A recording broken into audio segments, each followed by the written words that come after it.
We will begin following the order of allegiance.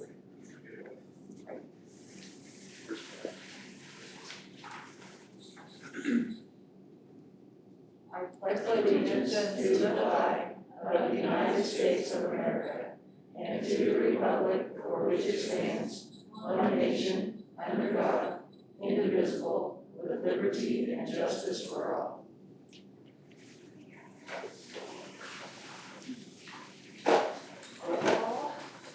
Chris Buckman, Here. Joe Howard, Here. Larry Megan, Here. Jason Newberry, Here. Deanna Garber, Here. Tom Henning, Here. Hi. Okay, do I have a motion to approve the agenda? Move to approve the agenda for the second. I move in second to approve the agenda, all in favor, say aye. Aye. Opposed, no. Any patrons or anything? Not this evening. No, not tonight, because we're staying safe. Okay, well, we're at the middle school, so we'll start with the middle school presentation with Mr. Holling. Yes, Mr. Holling is here. I do want to announce from admin team, Dr. Kern is not here this evening and Shelby is not here this evening, so we're kind of tag teaming their duties tonight, so.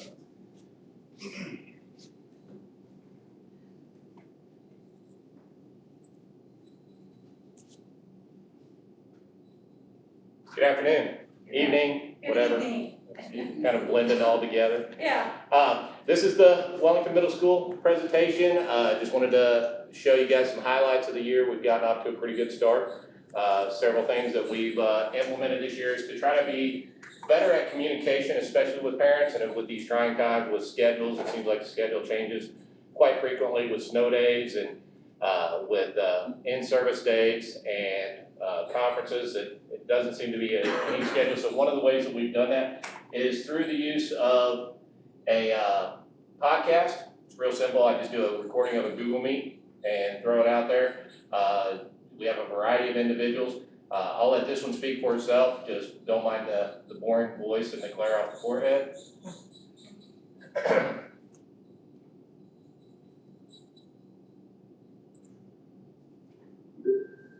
Good afternoon, Night family. Welcome to this week's podcast for the week of October 21st through the 25th. We are joined by a special guest. One of our 8th graders, Melanie J-Rowe, is here to join us. And congratulations, Melanie. It sounds like you had a great day on Wednesday at the Sumner County Spelling Bee. Yeah, What happened? Tell me about it. pretty much there was 14 spellers, and they were all put on stage in order, and they just so one would go and then two, and then they would go up to the mic, and the pronouncer would say a word, and they would have to spell it. And something special happened. I think maybe you won the spelling bee, is that right? Yeah, Yeah, so you're our Sumner County champion, right? yeah.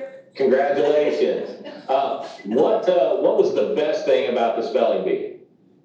I think that the best thing was that if you got out, nobody was upset if they got out, so everybody were good sports about getting out of the spelling bee.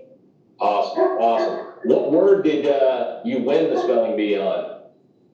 It wasn't a terribly hard word because it was kind of luck of the draw. Some were hard, some were easy, but the word that I won on was solar, S-O-L-A-R. Great job, Melanie. Hey, thanks for representing Wellington Middle School in that spelling bee. Super proud of you. Awesome job. You have a great rest of your day, and thanks for joining us today, okay? Okay, thank you. See ya. There was a great pronouncer. She did a great job. It was awesome to be able to have the kids involved in that process. We've had teachers involved in the process. We've done group Google Meets to let them kind of discuss what they're doing for the day. We had Coach Driscoll on when they won the league championship for the girls tennis. So we've tried to involve members of the school community here just so that everybody's kind of on the same page. Parents have really enjoyed that. I've noticed that if I go to Brahms or to Dillon's or something like that, if I say anything, people, you're the principal. Like, yeah, apparently. So they know me before I've gotten to know them. So it's been a great way to get myself out in the community. So we really enjoyed it. Opti and I tag team on it most generally with the activities and just trying to get our events out there because there's a lot of stuff that's in flux. This past podcast, we did talk about mask compliance and things like that when they travel, and also crowds. If we know that there's going to be a game that might have home fans only or no fans and participants, so we just use that as a continual way to communicate along with our text alerts, and we found that that's been pretty successful. We do have some discipline data at the middle school, and this year has been incredible. Half the kids being there half the time has been awesome, and it reflects in the discipline data. I'll let Mr. Oppengarden talk about that one for just a second. A lot of this I've just kept over the years, very skewed this year. When we have half our kids, we are not having discipline problems at school, or very few, which if we want to take something positive, that's very positive. When you look at last year, had 290 referrals just up to spring break. This year, have had 8 total up to this time. So again, it talks about the number of referrals with the number of students, but if you go to kind of to the next slide, I just put in there that it's kind of a breakdown of what each of the referrals is for, and I said that we're not using lockers, we're not having the hallway discipline that we normally have, and we've cut the bells and the passing periods into 2 minutes, so they don't have a lot of time to be messing around in the bathroom, messing around in the hallways, locker room, or wherever. So that's some reasons, big reasons, and then we have half of our kids here why the discipline is way down. So that part has been a lot easier this year. The part that's probably picked up for me is truancy. I've spent a lot more time on the truancy part than I have in the past. What's a referral mean? If a kid gets in trouble in class, if they've done something in class, the teacher might send them to the office, kind of like when me and you were probably in school, something like that. Yeah. We also have the opportunity that, with the remote setting, students, when they get in some trouble here at school, it doesn't necessarily mean that they're gone for 3 days. We can send them home, work in a remote environment, they're not missing school, not missing classes, they're able to go to a remote environment and minimize the disruptions on the classroom. And we haven't really even had to do that very often. We've had a couple of students that are a little bit, troublesome, or precocious, or whatever you want to call it. But they've done a pretty good job. So what that equates to is just better quality class time. Even in a tough environment, I think the students are getting quality class time while they're there because it's minimal disruptions. Yes, ma'am. When you say truancy, do you mean kids that aren't showing up for 3 or 4 days in a row, or aren't being online, or? Well, we have like the state rules, the 3-5-7, 3 days in a row, 5 days in a semester, 7 days in a year of unexcused absences. But our school classifies absences. Once you reach 5 absences, whether it's excused or unexcused, then we have to send out a truancy letter, even if you've reached 5 days, just stating that we need a doctor's note, or I'm pretty flexible. I work with families. I mean, if somebody has like a funeral or something like that, I'm sympathetic. I'm gonna work with that. I've had to be pretty sympathetic with the online learning part. If a kid's missing classes, then they're considered truant to that class. It's unexcused unless a parent or somebody is called in. So the ones that are struggling with the online piece, if they've missed classes, then that goes against their attendance. it's just communicating, really, it's opening the door for communication. So if we've sent out a truancy letter, sometimes parents are actually surprised, like, what do you mean my kids missed school? Well, they may not be logging in at home like they need to, may not be doing the religious logging in for the 4 times during the course of the school day. So really, it's probably more of our online portion. We've been really flexible with getting the students hotspots and trying to understand when they say they couldn't get on, and we've used GoGuardian.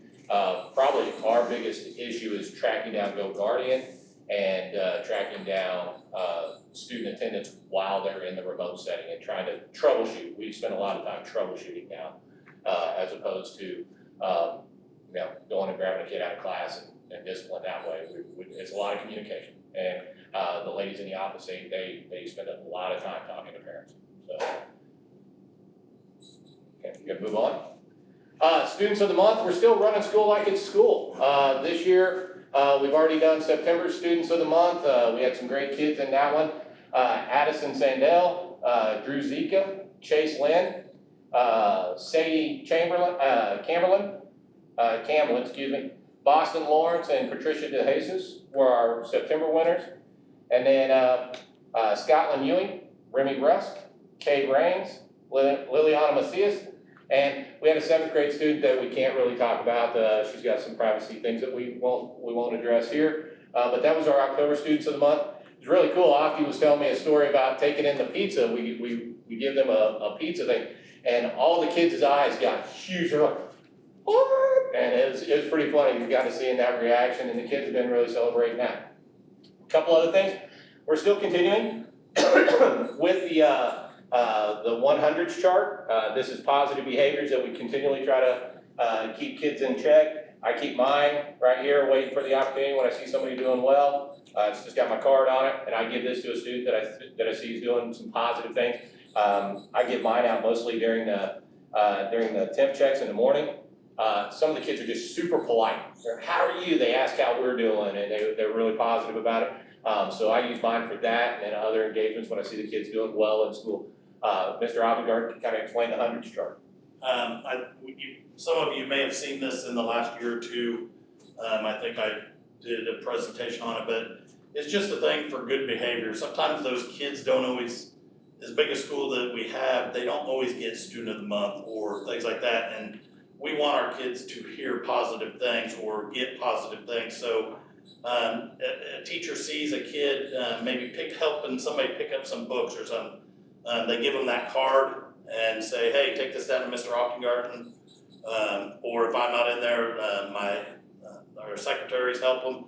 And they come in, and we've kind of changed it up a little bit. I wanted to keep doing this, but we're trying to minimize anything, our contact stuff. So what we've been doing, if they bring the card in, I just put it in a container, and I have a thing in my office that's full of these like lottery balls, the ping pong things, 1 through 100. And instead of the kid drawing and sticking their hands in there, I draw the number out, give them their number, I write their name down. They used to write their name down, so I am getting better on learning everybody's names, because sometimes I pause and like, spell that for me. And so I write their name down, their number, and then I usually give them a little prize. The mechanical pencils are going good this year.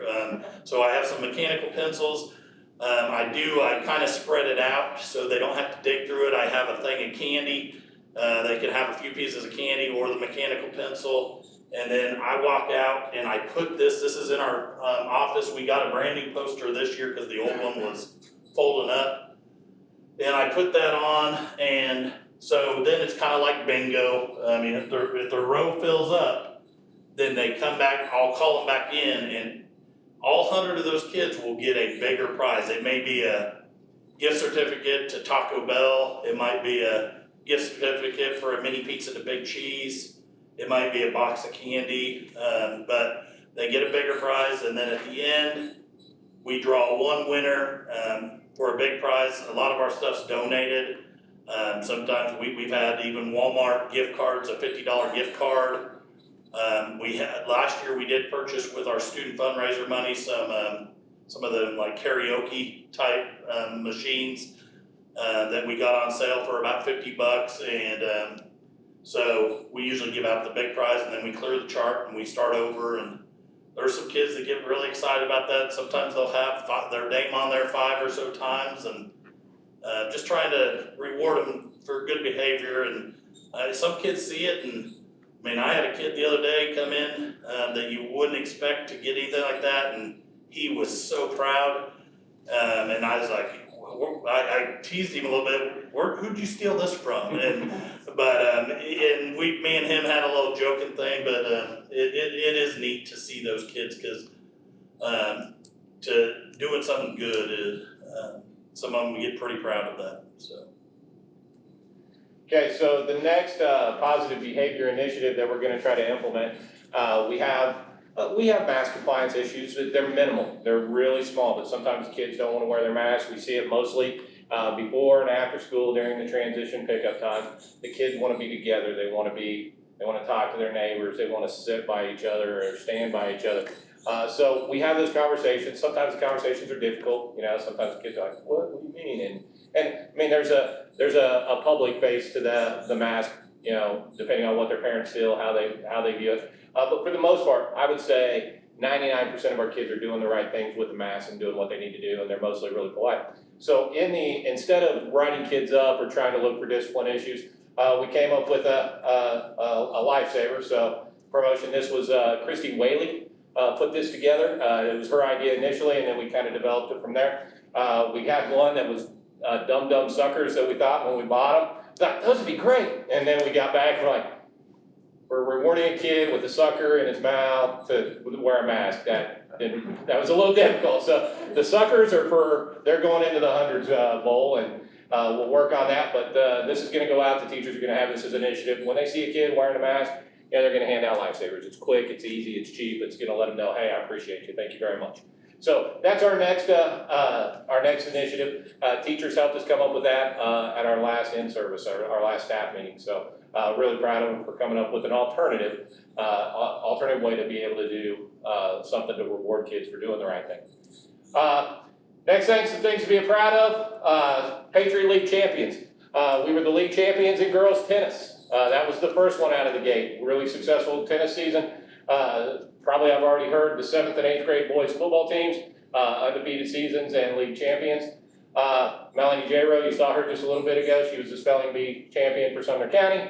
And then Patriot League runners-up. Coach Showman is here. Her 7th grade boys cross-country team took second at the league cross-country meet. And then 7th and 8th grade girls volleyball both took second at their league tournaments. So I'm really proud of the accomplishments.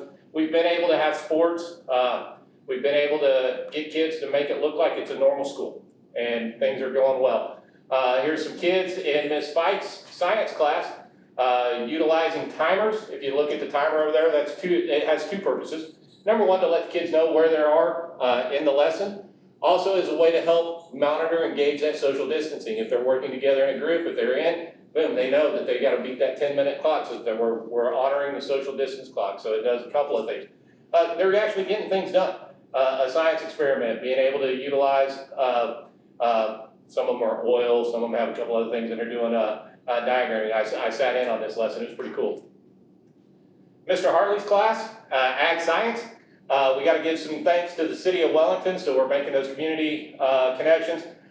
They delivered the soil and compost for our ag garden outside, and then some big props to Jeff Dry for disking up the field out there, helping us out with that. Had some community partners, and you can see that the kids are doing their planters and they're growing wheat. So that's a wheat experiment that they're putting together. This has probably become one of our most popular classes at the middle school. Who'd have thunk it? Ag science at the middle level, and it's been great. The kids love to be a part of that. They're outside working. I have a ton of pictures on this. They look like they really look like they're having a great time. And then finally, Miss Tracy's chemistry class. She's got kids working individually on chemistry projects. And they're just doing school, guys. It's happening on a daily basis. They're working hard. What you see here is the face-to-face part of it. But what you don't see is that in almost every lesson at the middle school, there is an online component taking place with a Google Meet happening in the background. So we are meeting twice a day. The kids are engaged in those lessons, and I've watched teachers bust their tails going from student answering a question here to back up to their laptop to ask a question, and they're just, it's a lot of work, but we are getting as many kids engaged as possible at one time. So that's it. That's all I have for you guys. Any other questions? Yes, ma'am. When is your podcast? Is it at the same time every day? Or? I try, the last day of the week, so it's usually Friday, I try to have it up there by about 5 o'clock. I'm usually here till 5, getting all that stuff loaded up. Mr. Sturgis and Shelby Metcalf put it up on the website. So it's on our middle school website, it's on the district website under the Learning Headquarters, the Learning HQ, and then we put it out on Facebook as well. So there's a variety of ways to get to it. I'm also emailing it to our staff so that they get to watch the podcast now also. It's just another bit of communication. But it's usually every Friday. It's really neat how the kids have stepped up and video of the ball games. And, they will see those. Is that part of the radio team or? Yeah, radio's doing the feed and then doing the voiceover feed, and they're doing a great job. If you want some entertainment, just listen to them do a middle school football game. They do a great job. They really announce it well, but it's one of the funnest things I've heard because we were hammering a team pretty good, and it was a shutout, and they started moving the ball down the field. Oh, it's not over yet, and we're up by 40. It's not over yet. Oh, and then they had big passing. It looks like they might have a chance. So awesome. It cracked me up. We were having a great time listening to it. So yeah, that's another part of it. Eventually, I hope to have the kids kind of involved in the podcast. Maybe they can help deliver some of that stuff. But I haven't used the radio program yet. I had a lot of other things on the plate, but they're probably next in line within the next month on the podcast. Yes, sir. I'm looking at this MTSS update, and it says CBM only. What's that mean? CBM is the progress monitoring piece. It's a secondary test. So if they take an A reading and an A math, which is the primary testing, and then if they don't score quite high enough on that, then we go through a CBM test that ends up tailoring their interventions to what they need, because it's just a further diagnosis into what might be going on. Okay. That's the same with progress monitoring? Do what? That's the same with progress monitoring? No. It helps us determine what level of progress monitoring a student might need. It's just one more layer of testing and diagnostics to help us understand what those individual needs might be. If they show that they're kind of a red flag area, then we use a CBM to kind of help diagnose that even further. So is that after they're put in tiers, tier 1, tier 2, tier 3, or is that? It helps establish that, yes. The CBM will often determine where, like, if a student is a tier 2 student, then it helps determine, are they tier 2, tier 3, like, do they have individual needs that would maybe identify them as even more a tier 3 student. It also helps determine if they're weak in sense fluency, if they're weak in number sense, basic math, basic math problem solving type stuff. So it helps diagnose them back a little better than where the initial screener with the A math and A reading. So if you find out that they have, through that testing, that they are like tier 2, then they go to interventionists, or are they doing that in their classrooms now, or? Interventionist to the point. I mean, the numbers aren't great. I mean, you can look at the data. I mean, they're part of what most of the national norms are showing is that there's a 25% loss after the shutdown. So you have to reflect some of that into the process. And we had quite a bit of needs based on the fall fast-rich testing. So within the regular content area, a lot of our higher level tier 2 kids are being progress monitored by the core teacher. We've lowered the class sizes in some of those classes to help them be able to progress monitor just a little bit deeper, take some of the pressure off the interventionist, and then the interventionists are targeting, those tier 3 interventionists and SPED teachers are helping do the intervention piece. In order to be able to help get a few more students, Kristen White is actually going to help us starting in the after Christmas, after we get back from Christmas, and we get our winter data.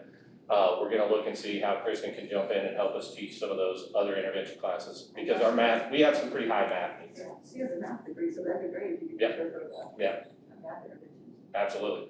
And I mean, we have two reading interventionists at the present moment, we have one math, and so Kaylee's she's a little inundated by the math kids, so we're gonna use Kristen to help us out with that. Yeah, so compared to last year, these numbers are way down because of what happened last spring, probably. I'd love to say definitely yes. I mean, the numbers we're struggling more than we did last year, but that's basically attributed to the shutdown. I can't guarantee that, but I mean, it's a simple correlation. I mean, the kids lost ground. There's no doubt the kids lost ground.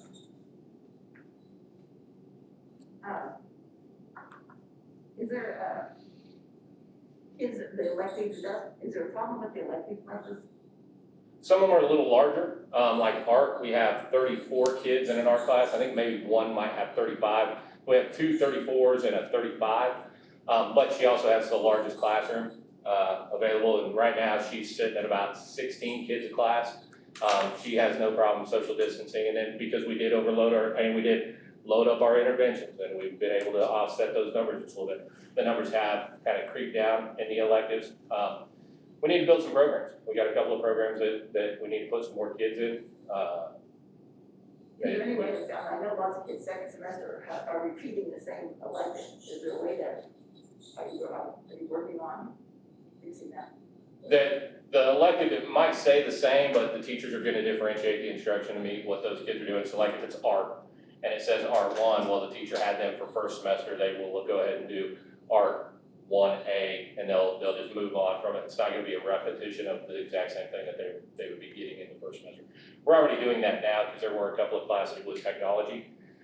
Ms. Kramer's class, she had them last semester, so she's actually teaching, she had some of them that were in the same class, but she's extending that learning because she had plenty of material that she could extend it for those kids. And then we're adding what's called digital citizenship. We only have 1 hour of that right now. We'll have 2 hours of digital citizenship next semester. And then we're adding a robotics program that Mr. Sherry's gonna teach. We've got, we're anticipating about 22 to 24 kids in that group. It's partnered with Cali County Community College, and he's already got some of the training on that. He went last week. He's super excited about implementing that process. And Ms. Kramer is probably gonna actually gain a digital citizenship access as well. So that should help diffuse some of the numbers in the elective group, and then with our intervention needs, those numbers are going up, so that'll spread it out even further. Do the kids still need to pick the electives that they would like, or are they just? Right now, yes. We're gonna limit that to probably about 2, which is what they always had. They always had 2 electives. If you look at the schedule, you can almost have a kid be able to choose 4 electives per semester, depending on what their intervention needs might be. But we're probably gonna have to look at some required elective classes as we move forward. And by required, it might be digital citizenship, like digital citizenship for 6th grade. It's an elective. It's an elective, but it's gonna be something that the kids need. And by watching what digital citizenship has to offer, kids definitely need it. It helps talk about social media concerns, how to actually be engaged in in just the digital age. Talks about citing sources, using reliable sources, and then just staying out of the social media mess that they can get into.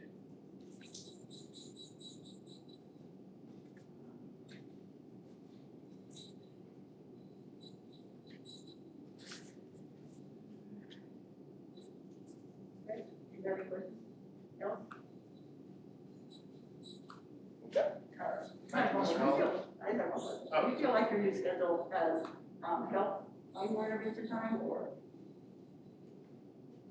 I think it's giving our teachers more control of more awareness of the situation where their kids are. It's allowing them to differentiate their instruction in a smaller class size, to be able to meet students' needs in the core classes, and then as we attack those intervention needs within the intervention realm, they're able to diagnose that even further. They're able to get to those specific needs that aren't necessarily at grade level, where our teachers can be teaching at grade level within the core classes. They're able to meet those kids where they are, because they're only looking at anywhere from 16 to 20 kids in a class. And we've got a couple of classes that are actually like 10. we got 10 kids in a class. So as we get better at that process, we need to get better at how we're going to levelize that instruction so that it's a little bit more purposeful. We did a nice job, we just got some more work to do as we start to develop out those levelized classes. So it's a little bit more homogeneous, heterogeneously grouped as opposed to the idea of a homogeneously grouped.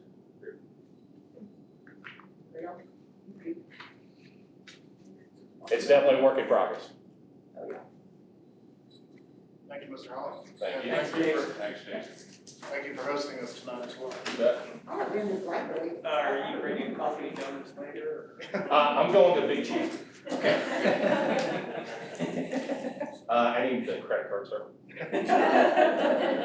Wendy's sitting right here. Sorry. You have to ask me when Wendy's not around. Hey, good luck with that. Arm wrestle. Okay, Brett Miller's here from DCO Services that, Yes. Yes, last month we talked to the board about, having Brett come talk to us. His company offers a facility plan that he's here to speak to you about tonight. So, Okay, all yours, sir. thank you. Yeah, thank you for coming. You bet. Well, good evening. Hope you guys can hear me. It's kind of muffled my voice a little bit, but thanks for the invite. My name is Brett Miller with DCS. We are a project management construction management firm out of Wichita. Just real quick, I'm a Sumner County kid, born and raised in Conway. Lived there my whole life except for the last 5 years. And when all our kids got through college, we moved to the west side of Wichita. So very familiar with a lot of staff here in Wellington, and of course Sumner County. Some of your folks been to a meeting before and seen some of these facilities assessments that we've done for other districts. They asked me to come in. I came by and visited with Mr. Hatfield and Mr. Adams and Wendy, and kind of laid out the process that we go through. I brought one. I think you guys, I don't know, did they see the one from Parsons? Yes. Yeah. Parsons isn't all the way done yet. Humboldt is. And so what we do is we come in and we look at all the aspects of your facilities. We'll bring in an architect, we'll bring in a mechanical, structural, electrical engineer. We'll walk all the facilities. We'll visit with your staff, with the teachers, the maintenance people, and even the kids. It's interesting that when you talk to the people that are in the ground zero, stuff that they see, that they need, that not everybody sees. So once we get through that, we come back with a whole bunch of stuff. And you'll have a list of projects this long.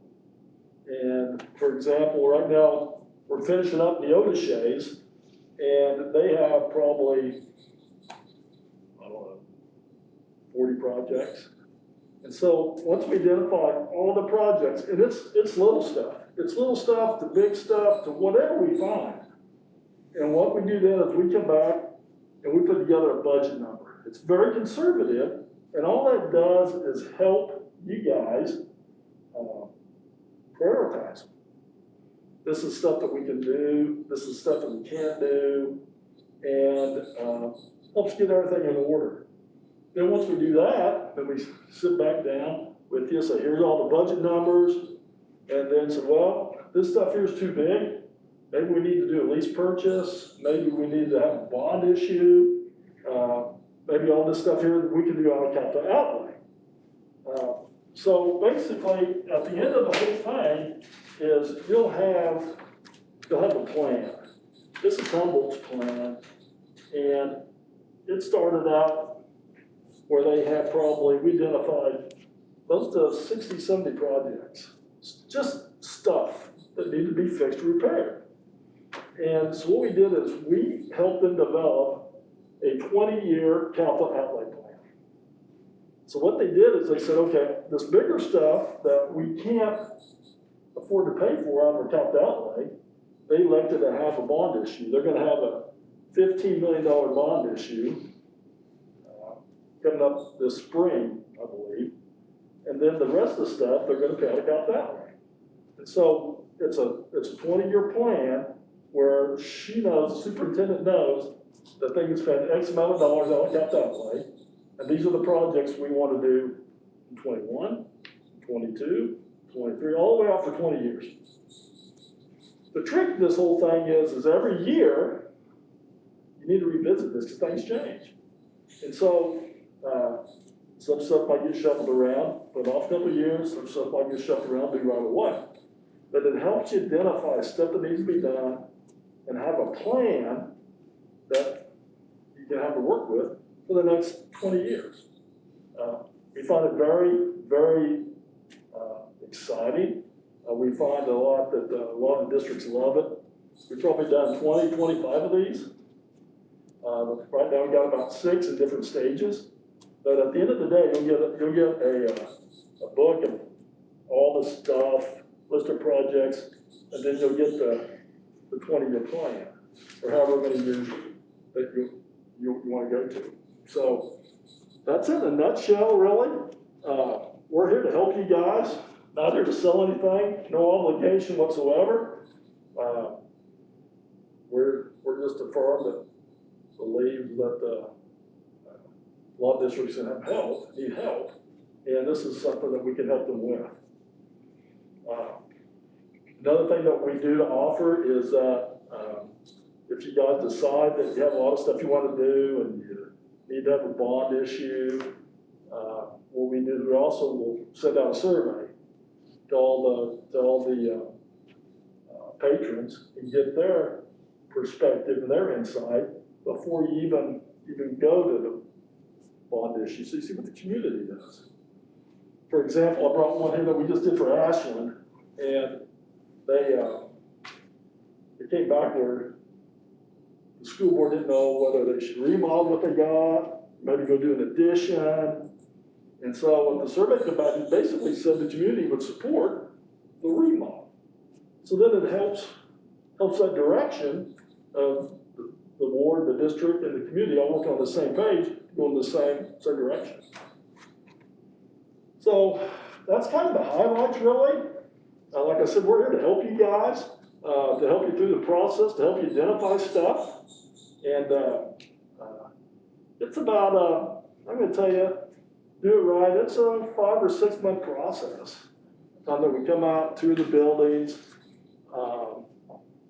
We haven't really talked to a lot of staff the last 4 or 5 we've done because this whole COVID thing. People don't like us coming into buildings, obviously, but I think it's very powerful. And it's a good tool, and it's something that you guys can have and use for the next 20 years. Yes, sir. So it's something you get a report like that. You betcha. And then you update it every Yep, so the thing about it is this one right here is roofs.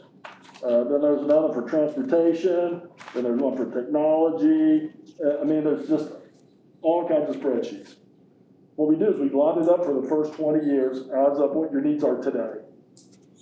So next year, Mr. Hatfield or Mr. Adams said, okay, let's review this and see if anything's changed, see what happened, see if you need to change anything, and then you can help shift the priority of the projects around to match your capital outlay dollars. So it's a working process. I'm going to tell you, don't do this and just stick it on the shelf and forget about it, because it's going to not do anybody good.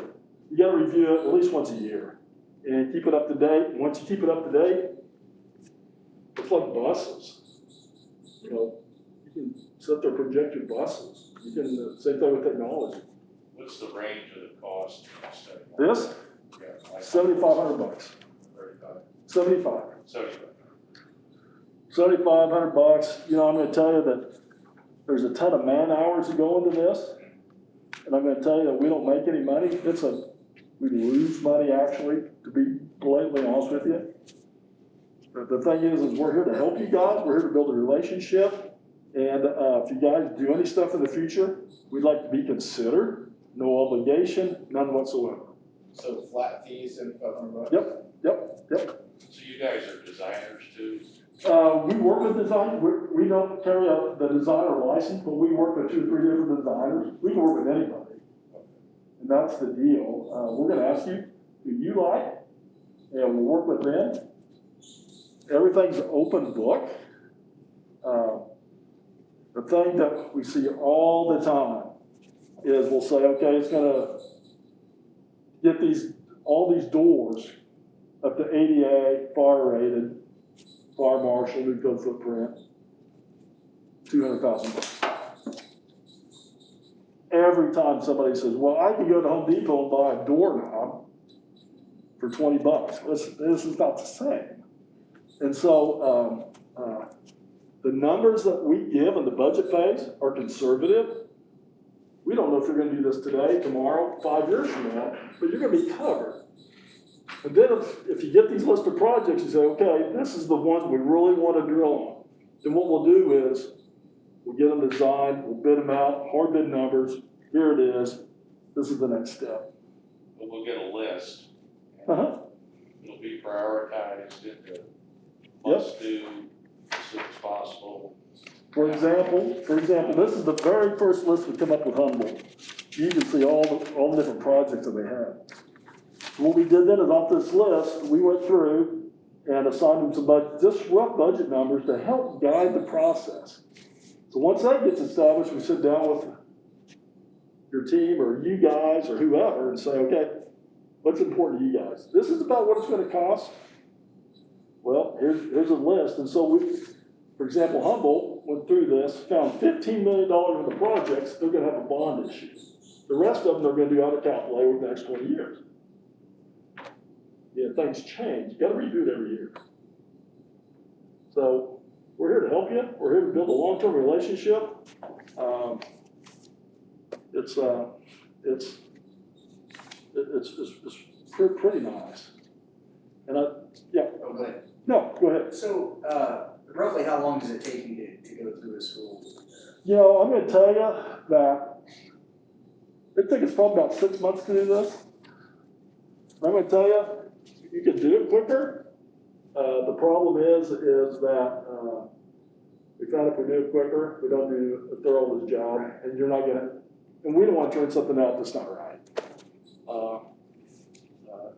Again, it depends too, how accessible your buildings and your staff are for us to come in and do this stuff.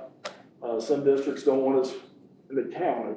Other districts, you don't even need to wear a mask. Just depends on where you're at. So then, you said $7,500, Uh-huh. and next year, is that another $7,500 or one time? Okay. No, it's $7,500. And then the thing about it is, let's say next year, Mr. Hatfield calls, wants us to help him, we'll come down and help you guys. I mean, it's just the way it is, you know, we're in it for the long nickel, not the short dime. And, you know, we just helped Conway pass their half of their bond issue. And I bet we worked on that thing for 4 years before we finally got it dialed into where they wanted it. So, yeah. So how do you benefit? Pardon me? How do you benefit? How does your company benefit? How do we benefit? That's a good question. The way we benefit is we're taking a chance. We're taking a chance and we build a relationship with you guys to help you get the projects you select, get them completed. Then what we'll do is we'll manage the project from cradle to grave. It's open book. Then that's when we charge a fee to do that. Again, it's all negotiable, all open book. It's a long process. So I'm going to tell you that I'm excited to come back down there to Sumner County because Conway, but you know, you can go through the list. I'll give you just a piece of my opinion page. Is that you can get the phone book, you go down and let's pick any contractor you want. You want to build a building, they can build a building.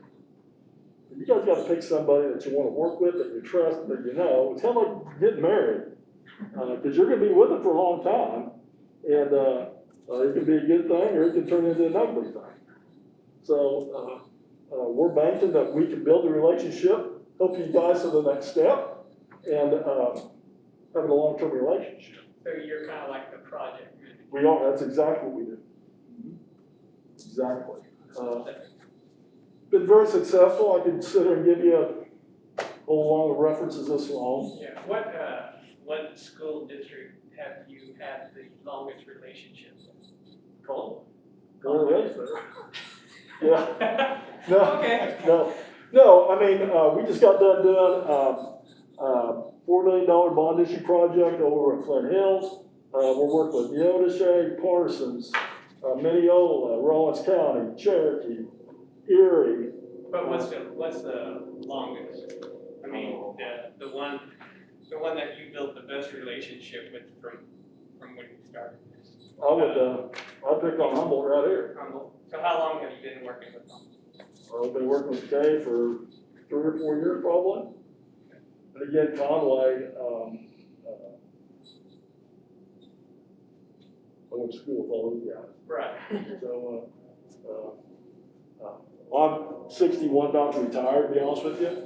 I was the last kindergarten class in Viola before they consolidated. There's not very many people that can say that. So that's my name to fame right there. I was the last kindergartner in Viola. So, been doing this my whole life. And we have been very blessed. And there's just a couple of us from Conway, but they're just hardworking kids. So that's kind of the deal. Does anybody else have any other questions? Did I hit what you guys needed, or your questions, or comments, or it's just a good tool to have, and there's no obligation. I'd really say, I'd really encourage you guys to at least do it, and then just see what happens when you get everything back. Well, we'll discuss it, see what we'll think. Yeah. Back with you. Well, thanks for your time, and it's always good to come back to Sumner County. And if you got any questions or anything, just let me know. Thank you. All right, thank you very much. Thank you. Thank you. Appreciate it. Thanks for Yeah, we coming. have a lot of these, but, yeah. Big project.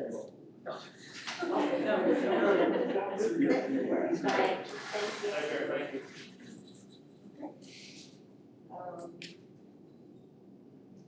Justin Avery from Piper, that's the, That's what is here this evening, yes. I think that, did a couple board members, Yes, yeah, I believe Tom and Chris have met Dustin before, so. Yeah, absolutely. So here, sir. Thank you. Thank you. Good to see everyone. Again, Dustin Navy with Piper Sandler. And in fact, I actually want to say that we met probably first part of March. Right? I think we met and then The shut last down. month's in the normal world.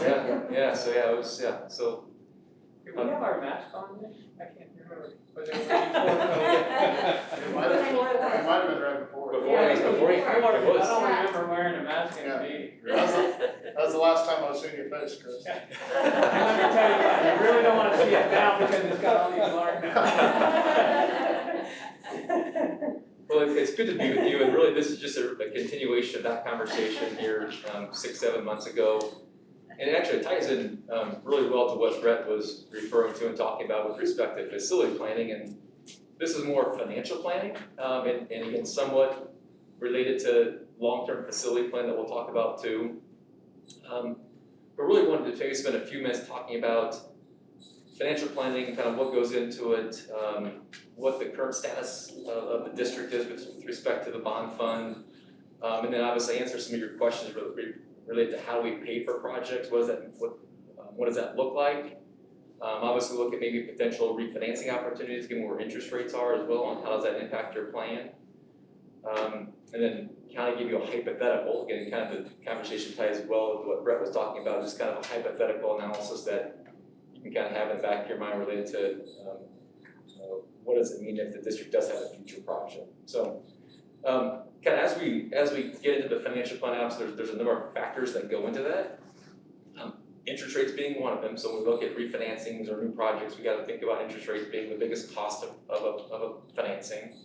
And certainly with interest rates near record lows, there are certainly a lot of districts in the position of looking at potential refinancings or new projects. So I thought you'd be interested in the very first page. I don't think interest rates are gonna go anywhere except about where we're at now. What do you think on that? I would agree. I don't think there's no indication at this point in time of increasing in interest rates. Yeah. And actually, that was probably part of our conversation a few months ago, but do we refinance now or do we wait? And I think we came to the conclusion that at this point, I think we're better off waiting until next year. Even with what's going on, I don't see anything. Exactly. Yep, I think that's the right approach, and in fact, they could go down, right? I think there's some, with some of the Fed policies and things that are going on with the purchase of government securities, that obviously could put some pressure on rates going down too still, which is surprising. So a couple things in the financial plan, and I'll kind of get into the specifics of what that financial plan looks like, but when we look at financial plan and strategies and budgeting options, really kind of two main factors that I think are pretty relevant to school districts. One being is your evaluation, okay, and what your growth has been over time. And number two being is what's your state aid on bonds, right? So the state of Kansas provides financial support to school districts, and every school district is different. Every school district is assigned a different state aid percentage. And it's based upon assessed valuation per pupil. And it's what makes it a little bit more complicated also is there's two formulas. There's a pre-2015 formula, okay, and that's related to any bonds that were authorized by voters before 2015, which applies to your existing bonds. There's a law for after 2015 as well, which is a different percentage.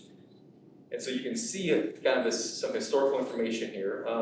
Obviously, from an evaluation standpoint, really kind of about 1.5% has kind of been a pretty modest valuation increase for the school district over time. You'll also notice that your state aid on bonds for your current bonds has increased steadily over time as well. So even if you look back to 2008, you're at 46%, which means the state of Kansas in that particular year paid 46% of the principal and interest payment during that fiscal year. For this fiscal year, the 2020-21 school year, the state of Kansas is paying 60% of that payment. So again, every year that does change. If at some point in time, unless the law changes, that the district were to consider or evaluate or review another bond issue, they would not be paying the 60%. They'd actually be paying a lower percentage, which is 28%. Based upon current year data. And again, that numbers will change every year as well. So again, some pretty important information as you think about what goes into a financial plan.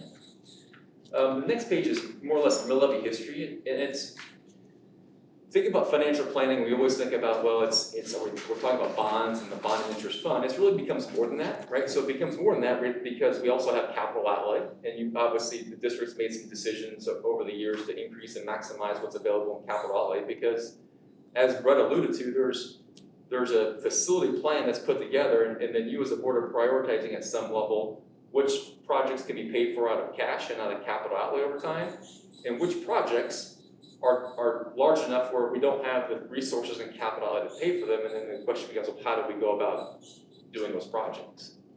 But I will say that, from a budgeting perspective, I think the district's done a very good job, right? Because you've really gone from 63 mills, right, back in 2013-14, and currently you're at slightly less than 55, so you're 54.826 mills. The strategy, and I'll kind of show this to you as well in the financial plan, but thinking about budgeting strategy, I think is very, very important. I think you've done a great job with managing the overall mill levy while making sure that the appropriate funds are at the appropriate levels to prevent any future challenges with respect to cash flow and financial needs. And I'll kind of show you what that means here in a second also. But again, I think I view this as very positive when you look at staff and the board managing the district's mill levy over the recent years. So great job on that. Tab number 2. So this becomes kind of a snapshot, right? So if I took a picture of our financial position right now, okay, this is what it would look like, and I'll kind of walk you through this analysis going from left to right. So on the left-hand side is our valuation, right? And again, I'm assuming a 1% valuation growth, which is again less than historical trends. And then we have all the outstanding bonds. So the 2011 bonds, the 14 bonds, the 15 bonds, and the 16 bonds, okay? Again, all those bonds are eligible for the 60% state assistance. So again, for this year, the state will pay 60% of the annual payment that's due on the bonds this fiscal year. Okay? So then we have motor vehicle revenue, which is a revenue source. Every fund gets motor vehicle revenues based upon motor vehicle valuation in the school district. Then you have kind of what's our payment after those sources. Okay, so that becomes how much do we need to levy in mills, property tax, to support the payment after state aid and motor vehicle revenues. And you can see it's right around the $830,000, okay? So first we want to evaluate is, okay, is the mill levy that we're setting currently, which is the 12.844 mills, is that mill levy sufficient? Is that being set at a sufficient level to ensure that we have the ability to pay our bonds, our current bond payments? And I would say the answer is yes. If we were to take a snapshot a year ago, I'd say we may have some problems. So last year the mill levy was the 10.8 or 10.9 mills, and we discussed this at the meeting here earlier this year, is if we were to keep the mill levy at that level, there may have been a challenge because you see that we have a large payment coming up in 2026. That payment would have depleted most of our reserves and probably caused us to either run a deficit or have a higher mill levy increase at some point in time. So from a budget strategy perspective, the district did a fabulous job of making sure we increase the mill levy at a higher level this year. Keeping it at that level prevents any future challenges in the bond fund. And then what you see is that if nothing were to happen, right? So if nothing were to happen, come 2027, there could be an ability to drop the mill levy from the 12.8 down to the 7.25. Okay? I want to point out one column to you, the fund balance column. Probably the second most important fund a school district has to manage not only the bond mill levy, but also the total district mill levy. Okay, so I would tell you that when we start doing planning and long-term planning, looking at strategies, we really want to make sure that we keep somewhere between 20 to 50% fund balance in that fund, and that's before state aid, okay? And that's just to protect the district because at some point, if we get back to 2007 or 2008 where we saw a drastic change in the economy, and we need to protect, we want to, I presume one of the district goals is to try to maintain as a level as mill levy as possible. We now have the resources within our budget to manage the mill levy so that we're not increasing the mill levy significantly. Okay, so we're really trying to manage this fund as best we can, and keeping a fund balance is healthy for the unknowns, right? We don't control valuations, we don't control state aid, which are two huge portions of the equation. So maintaining that fund is good long-term from a budgeting perspective, but also then from a facility planning perspective as well, which we'll get to also. Okay, so that's kind of getting a snapshot of what we know today. The second page is the same exact thing. The only difference is we're just showing if we were to refinance the 2011 bonds, and those bonds are eligible to be refinanced as early as next June.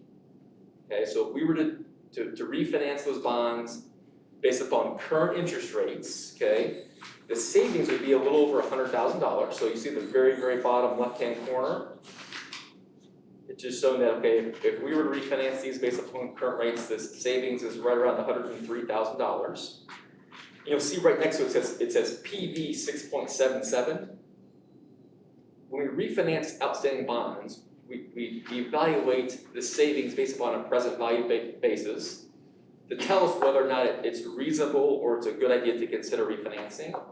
And typically, industry guidelines suggest that when the present value percentage exceeds 3%, it's oftentimes a good thing to consider refinancing. So again, we're above that threshold at the $100,000 mark. Again, that's based upon current rates.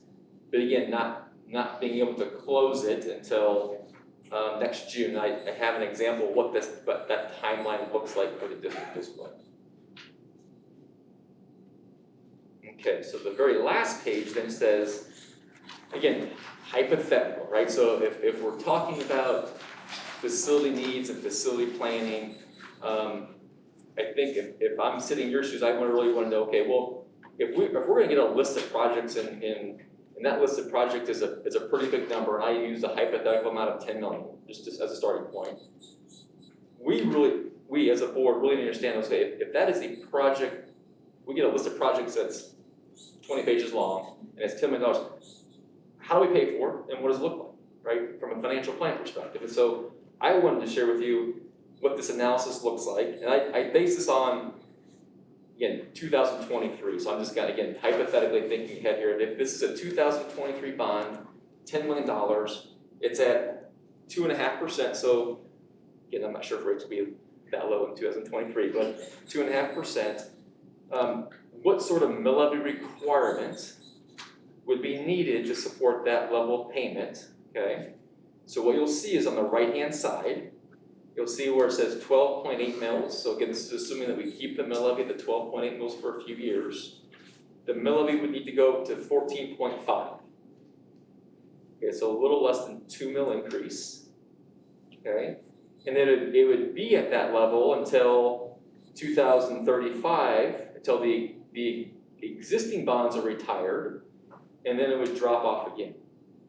So, and I'll tell you, this is actually you're actually in a really good position from a planning perspective, right? Because typically every 10 or 15 years, there's probably projects that again, you're dealing with a lot of square footage in all your buildings, and facilities age, and again, things are getting more and more expensive every single year.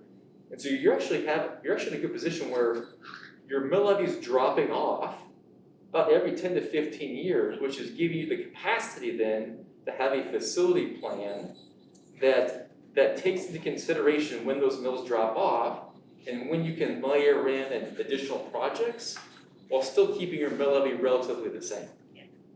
Which I think is, I would tell you that most districts really want to be in this position. Okay? They want to be in a position where you have a facility plan, if you need bonds, you're doing them, and you're minimizing the mill levy impact. In most cases, those are successful situations to be. Okay, so again, I think you're in a great spot. Yes? What's that 300,000? Yeah, so Yeah. So when bonds are sold, oftentimes there's either a premium that's bid as part of the bonds, and or you're investing those bonds and you're earning interest. So either a combination of one of those two things, you're actually putting that money into the bond fund to help manage that mill levy. Okay, so that's an expense. It could be a revenue, because it's really a revenue from the bonds that's being used to manage the district's mill levy.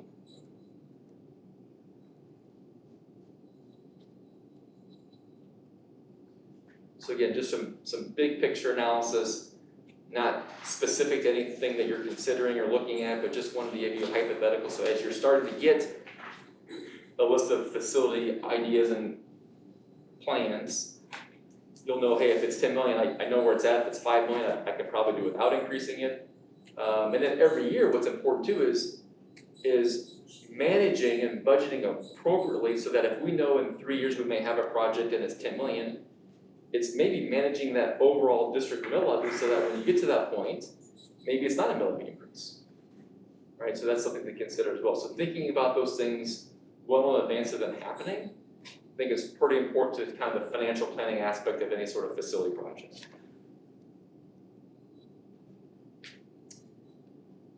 And then lastly, tab 3, again, going back to the refinancing, just gives the board some indication of, okay, if rates do stay favorable and we want to proceed with refinancing the 2011 bonds, which are the bonds that make the most sense to refinance at this time. Again, the really kind of process would be is the first part is the authorizing process. So you as a board would authorize that process to proceed. We'd then be in a position to gather all the information and documents and be in position to probably lock in rates sometime the end of May with a closing after June. So that kind of just gives you a timeline of what that looks like. So is that about as fast as you can go? Yes, sir, it is. Yep. When we had met with you back in March, you had also kind of keyed us in, there was one of the bonds and you said that we could it would make more sense to pay for, just with cash because of the interest, to get that off of it. Yeah, so and that's something we can look at also. So it really becomes a decision of how much of our fund balance do we wanna use up front, knowing that we may have projects in later years.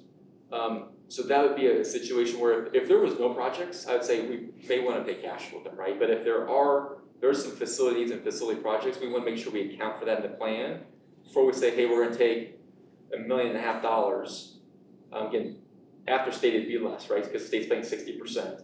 But we'd have to do some evaluation to make sure that still made some sense. But it probably just more depends on the long-term planning aspect of things.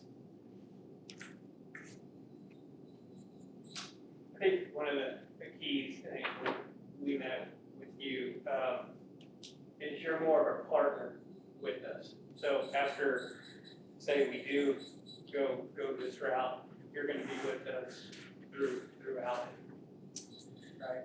Yeah, so I mean, and I would tell you that the busiest time of year that we have is during budget time, because every year, I mean, valuations change every year, right? State aid change every, so you as a district need to know what their budget is.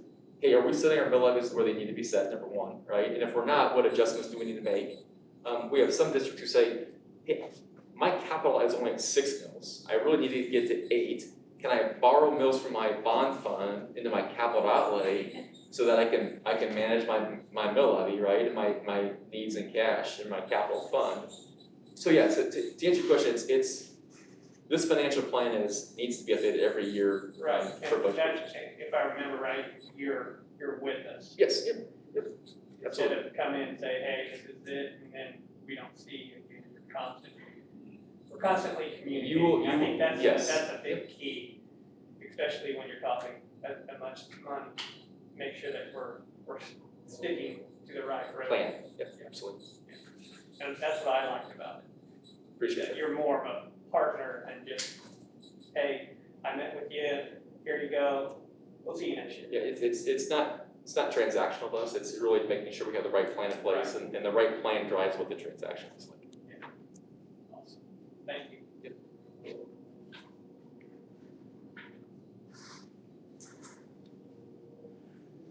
Anybody else have any questions? Thank you. Thanks again. Yep, take care. Thanks. Yep. Appreciate it very much.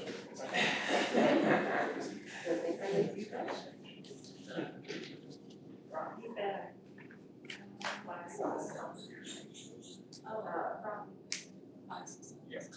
We, White's Recreation Committee as the board nomination, it must be that we have a board member.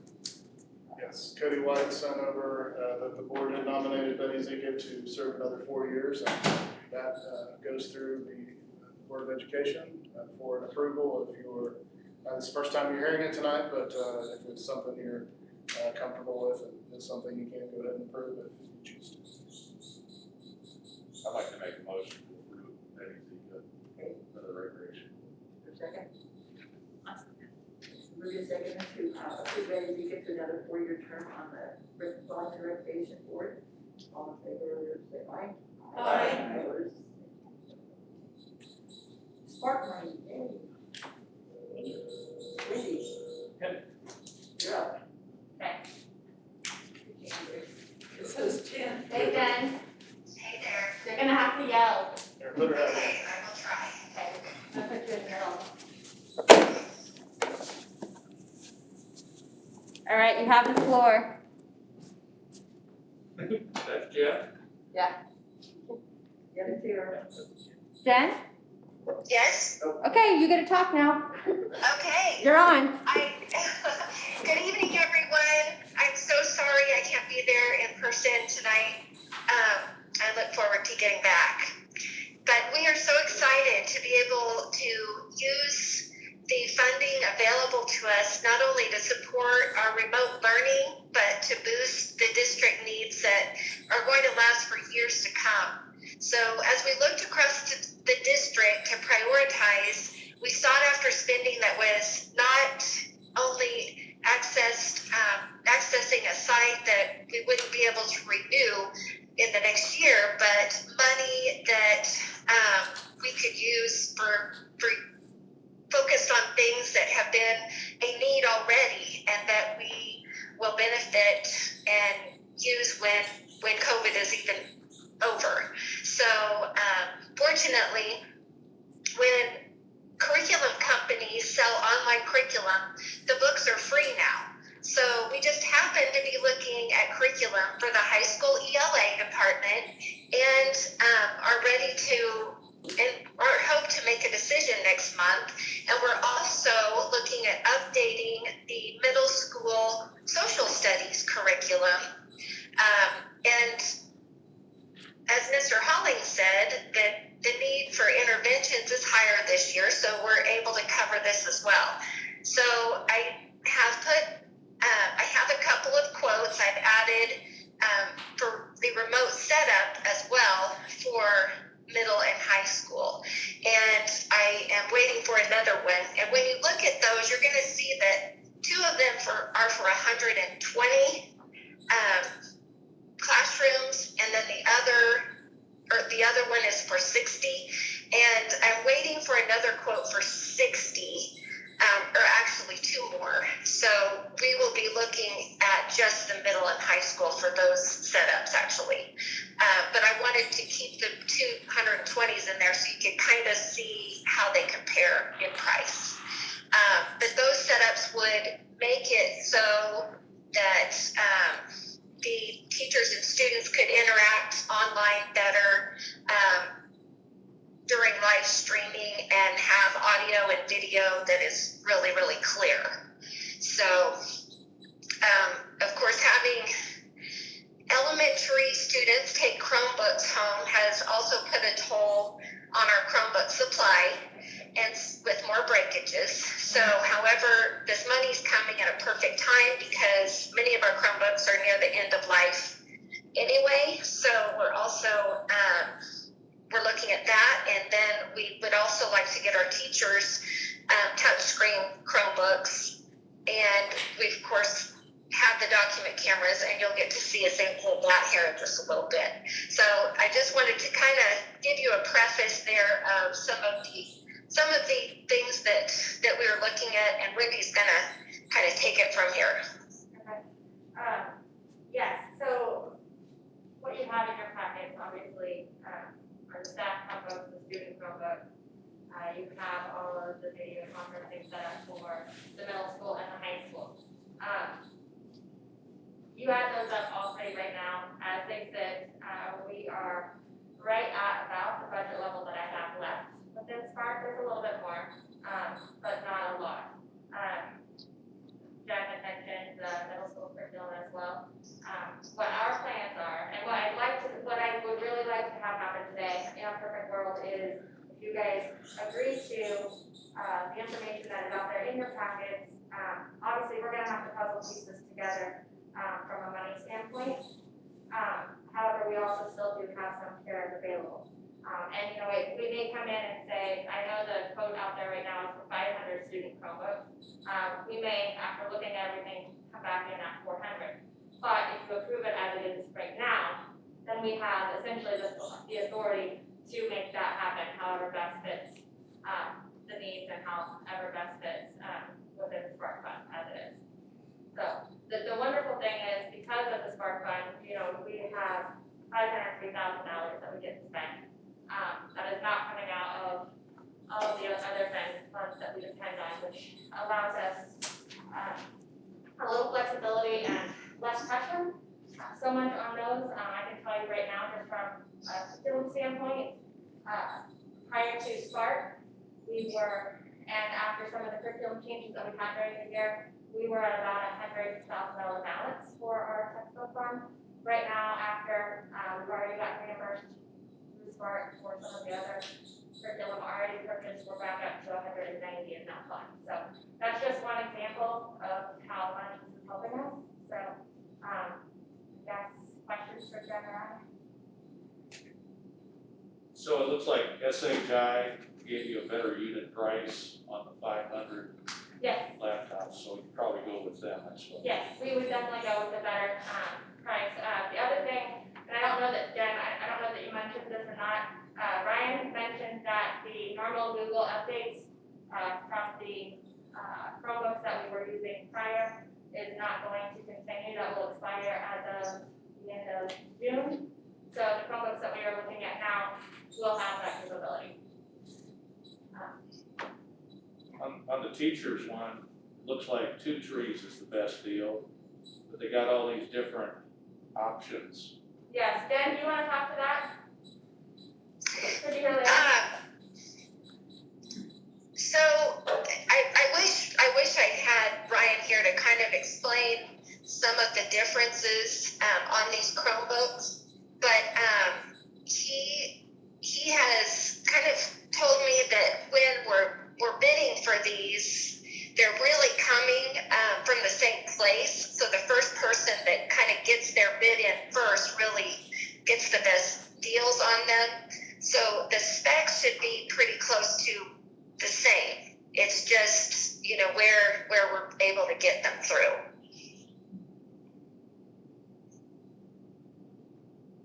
So Jen, you wanna take one of these options that, Two Trees is offering them? I guess they're different warranties, aren't they? Something. Yes. Yeah, they're different 3 years.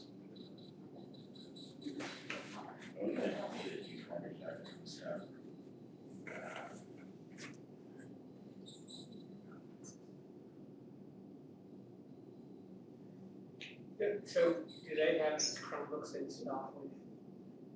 No, so all of these Chromebooks, whether you're talking the staff Chromebooks or student Chromebooks are high commodity right now.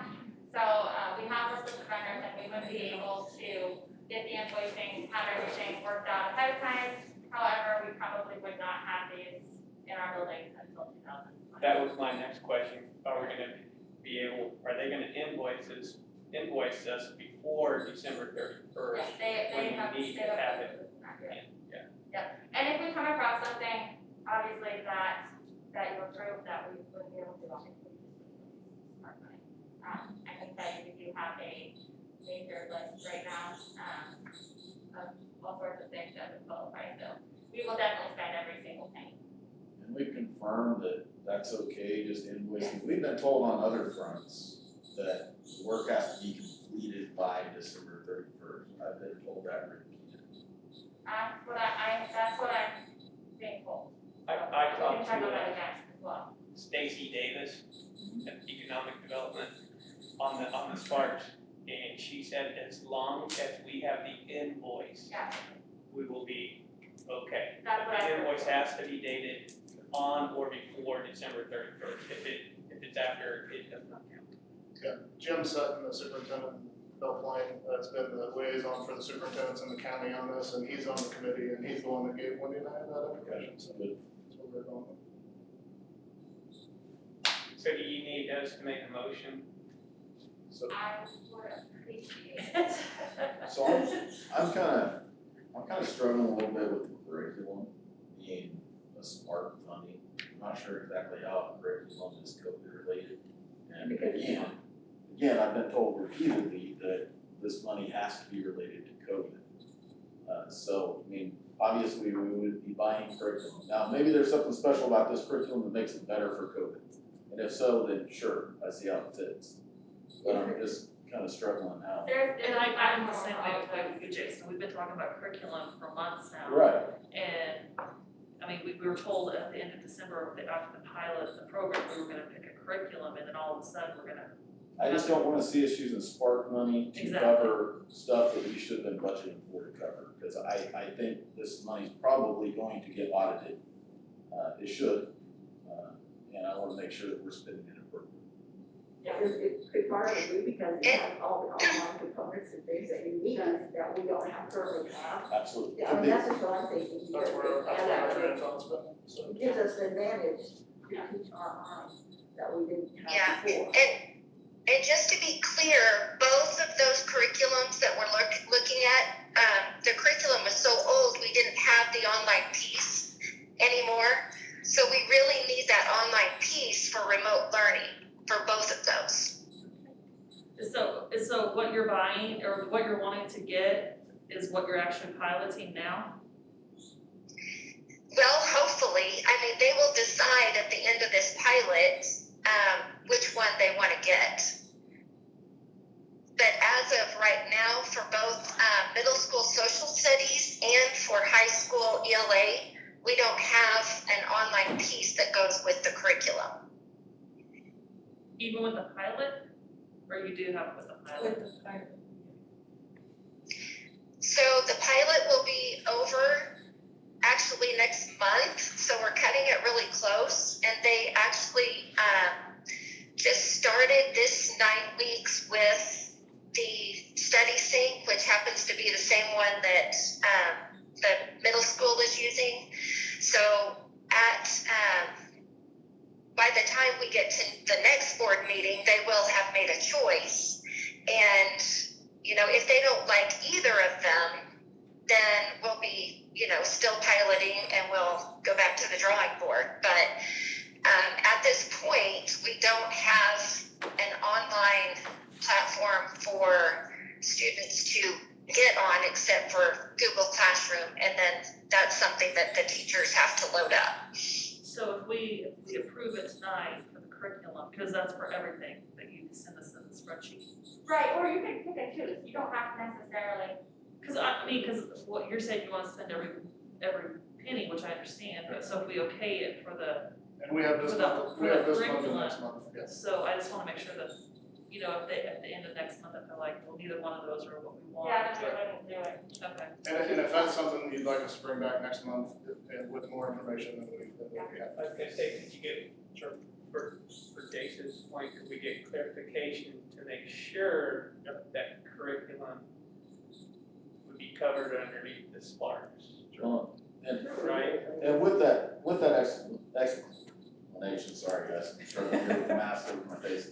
I think it makes sense if there's an online piece that we're missing, if this is fulfilling that need, but again, I just want to be careful that we're not using Spark money to cover normal budgetary expenses.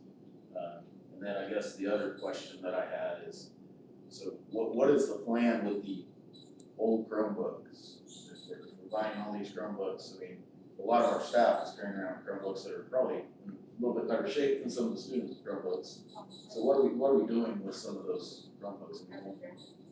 Then, So like I was saying earlier, a lot of these Chromebooks are near end of life. So at the end of this year anyway, we won't be able to manage them anymore. So the timing of this is really pretty perfect to replace a lot of them. We will not be able to use a lot of the elementary Chromebooks after this year.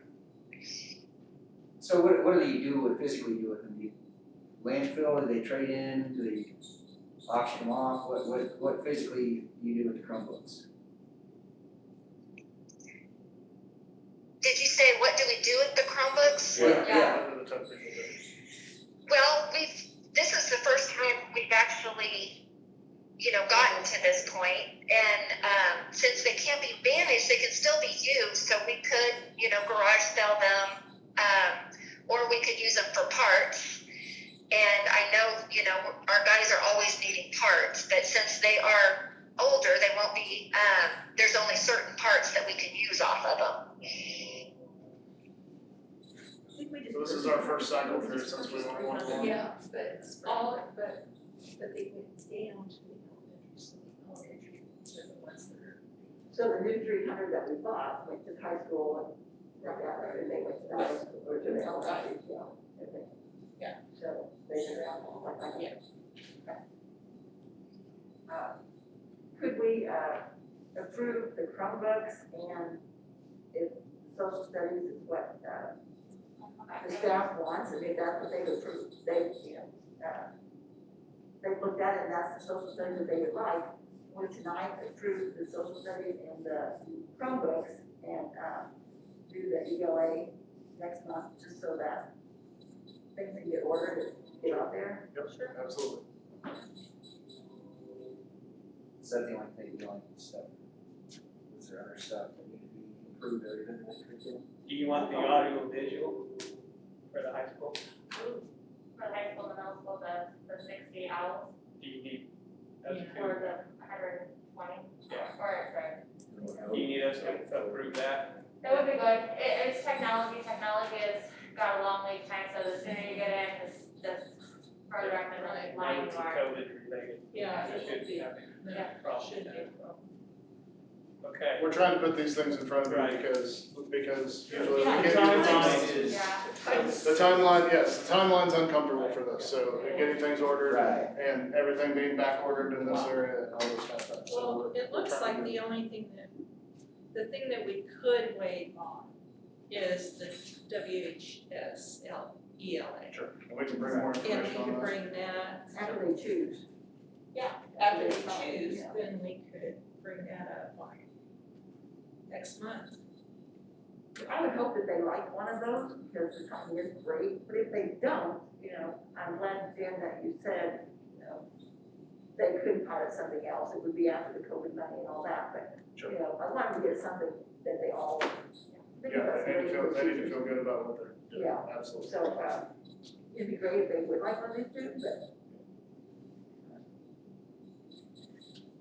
So, do you want to feel comfortable making a motion?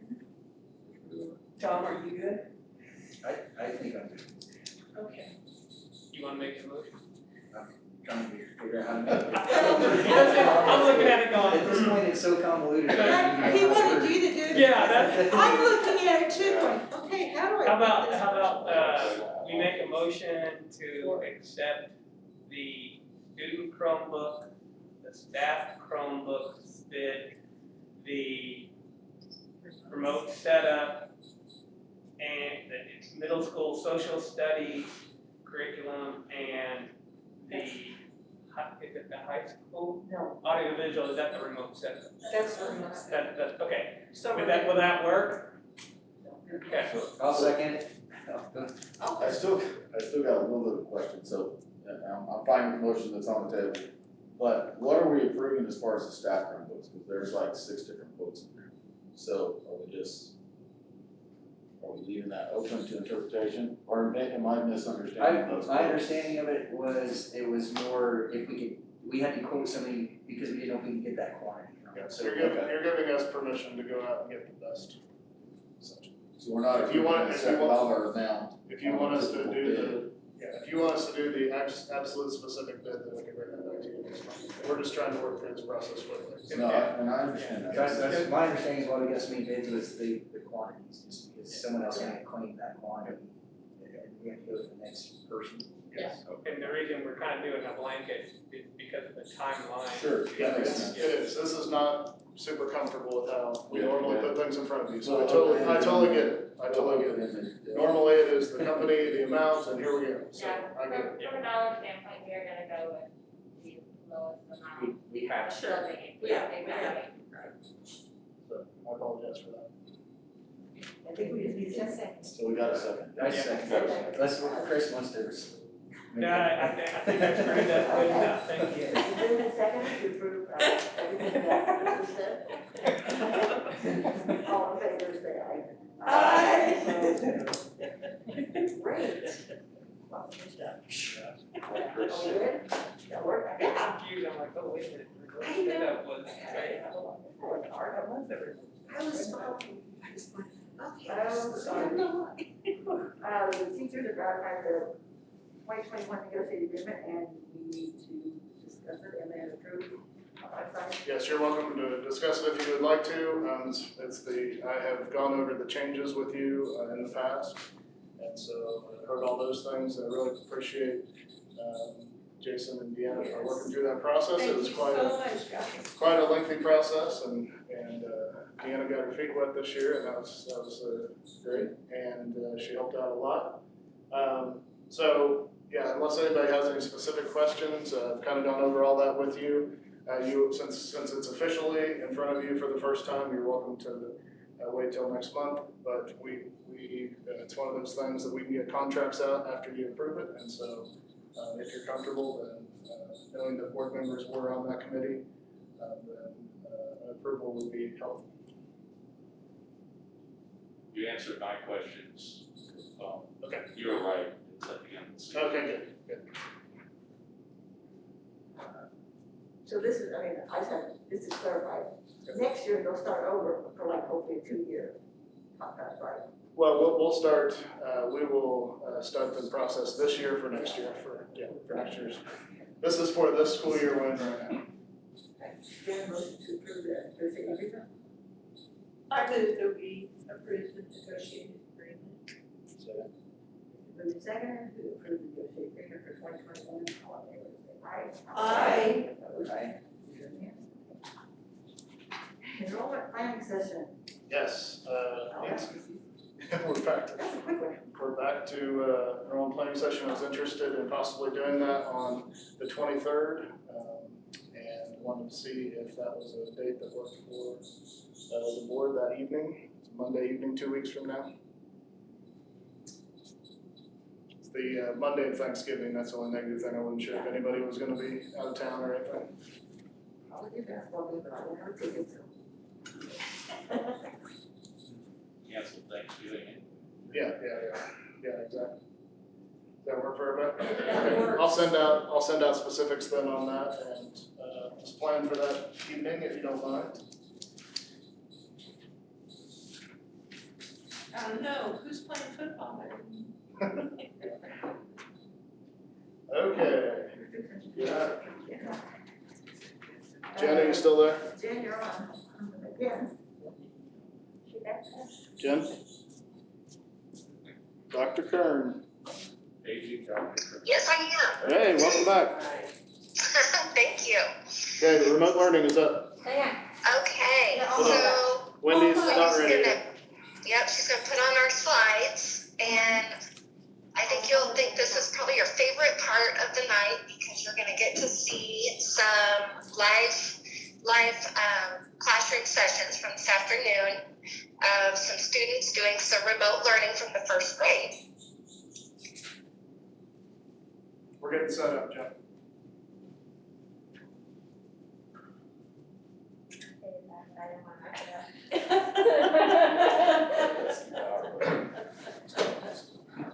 Yep. I understand. Jen, I'm sorry in advance if I screw this up.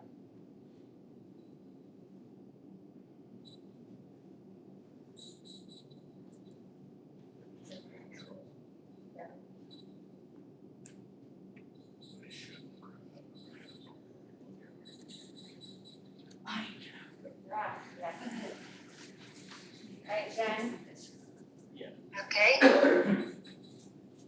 you're on. I'm on. Okay, so I kind of made myself a little emoji classroom, and a lot of our remote teachers are kind of doing this. So go on to the next slide. And some of those classrooms just have links to a lot of the things that they work on in their classroom, so they're accessible. So let's go to the next slide. So our numbers starting in quarter 1 for remote learning, WMS had 40 remote learners, so that was about 11% of their students, and WHS had 67 remote, which was about 15%, and then the elementary had 65 remote, which was 11%. And then this quarter, so next slide, the elementary went down to 9%, the high school went down to 6.2%, and the middle school went down to 9.6%. So we have less numbers in the remote only part, but we're still in hybrid, so everyone does some remote learning. Okay, next slide. So while remote learning isn't the first choice of learning for most of our students, we're really fortunate to have the technology and curriculum in place to provide instruction effectively to our students. At the high school and middle school levels, the actual classroom instruction is live streamed to the student computers, so students are expected to attend as if they were in the bricks and mortar classroom. We're looking at ways to make this even better in the future with some of the devices that we just talked about a little bit earlier. what we've learned, the struggle to do remote learning helps us in some ways, helps us to be responsible, be accountable for personal learning time, prepare for online courses in college, and learn some organizational skills and time management, some habits for success. So it's just important, even though some of this is super hard, sometimes the struggle does teach some habits that we can take away from this. Next slide. So we appreciate the patience that parents have shown as our teachers navigate this new way of delivering instruction. As students learn the expectations, as remote students, teachers are learning new and creative ways of delivering instruction to remote students. Next slide. So at the elementary school levels, we had enough students that were remote to have a teacher for each grade level. Tonight, we want to invite you to a mock elementary virtual classroom to show you how students learn online at the first grade level. Brianna Young and Taylor Becker are co-teachers and take turns teaching the remote first graders while the other teacher works with the face-to-face students. We will also have parents at the end of this presentation that are supporting these students at home and sharing their experience. So if you click on those kids, the video will start.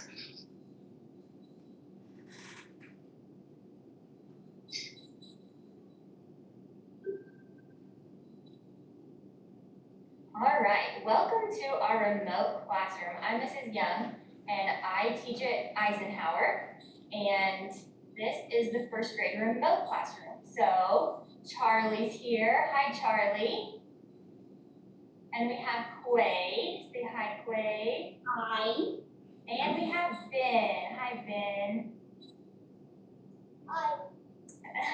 Very good. So we're just going to show you a little bit of a snippet of what our day looks like. We're going to go through a little bit of math and a little bit of reading. Know that this is just a snippet of what we go through. So I'm gonna present my screen, and the first thing we're gonna do is we're gonna play a little bit of a game, and I know that you guys love this game.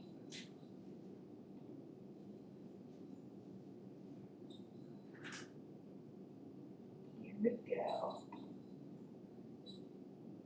So our game is, oops, I have the wrong one pulled up. I love this one. This or that.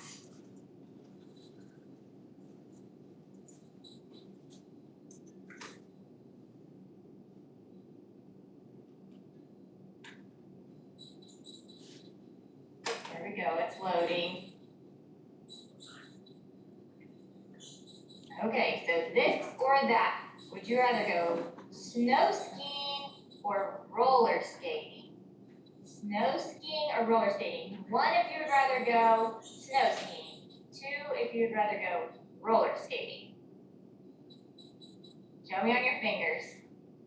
I see 2 for roller skating. Quade is snow skiing. Quade, why would you choose snow skiing over roller skating? Because roller skating is way dangerous. Snow is? Roller skating is way dangerous. You think the snow's a little bit more padded to land on than maybe cement? Yeah. Yeah? Okay, we're gonna do the next one. How about this? Ice cream or a cupcake? 1 for ice cream, 2 for a cupcake. Ice cream, cupcake. Ooh, I like how you use the chat box. Charlie, you chose, which one did you choose? 1. And what's 1? Ice cream. Why would you choose ice cream over a cupcake?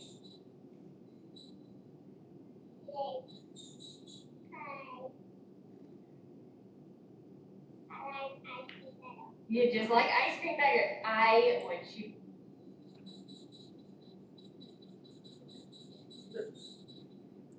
Boys? Yes. Wow.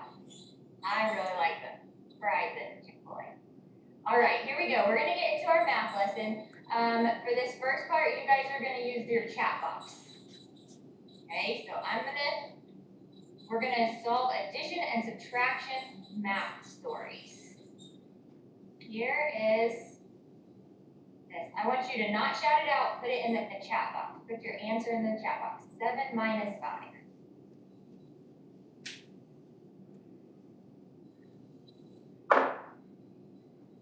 Two, good job. How about this one?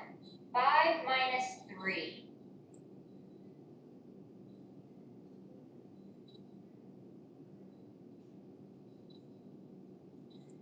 Four again. Okay, this one you're gonna need your whiteboards for. So if you don't have your whiteboards, you might need to grab them really fast. Your whiteboards, or if you have a scrap piece of paper close by. Okay, this is what it says. There are 8 juice boxes in the cubbies. Some children drink their juice. Now there are only 5 juice boxes. How many juice boxes were taken from the cubbies? I'll read it one more time. There are 8 juice boxes in the cubbies. Some children drink their juice. Now there are only 5 juice boxes. How many juice boxes were taken from the cubbies? I want a number bind, a subtraction sentence, and a drawing if you need to.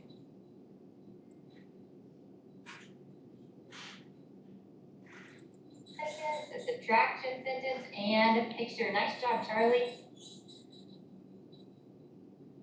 Perfect. Okay, here's your next one. Here's another story problem. There are 9 caterpillars in a bush. 7 of the caterpillars are munching on leaves. The rest are not hungry. How many caterpillars are not hungry? I want a number bond, a math drawing, and a number sentence. 9 caterpillars in a bush. 7 are munching on leaves. The rest are not hungry. How many are not hungry?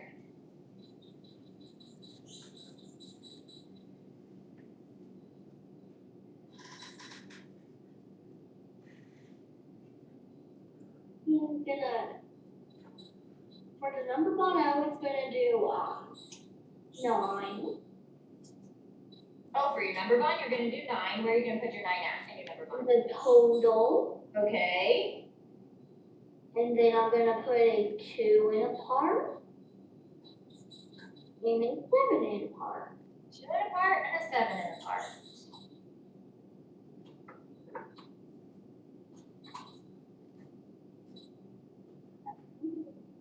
Very good.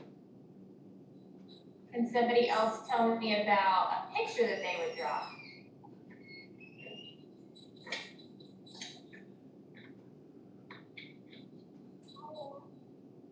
I'm trying to use my document camera. I didn't have it plugged in. That's why it's not working. Charlie, tell me about the picture.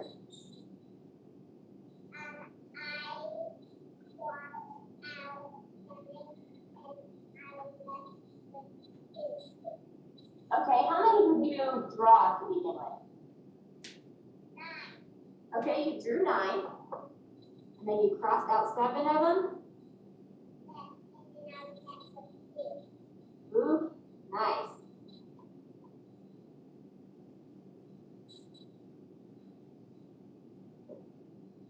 And Ben, can you tell me about the number story?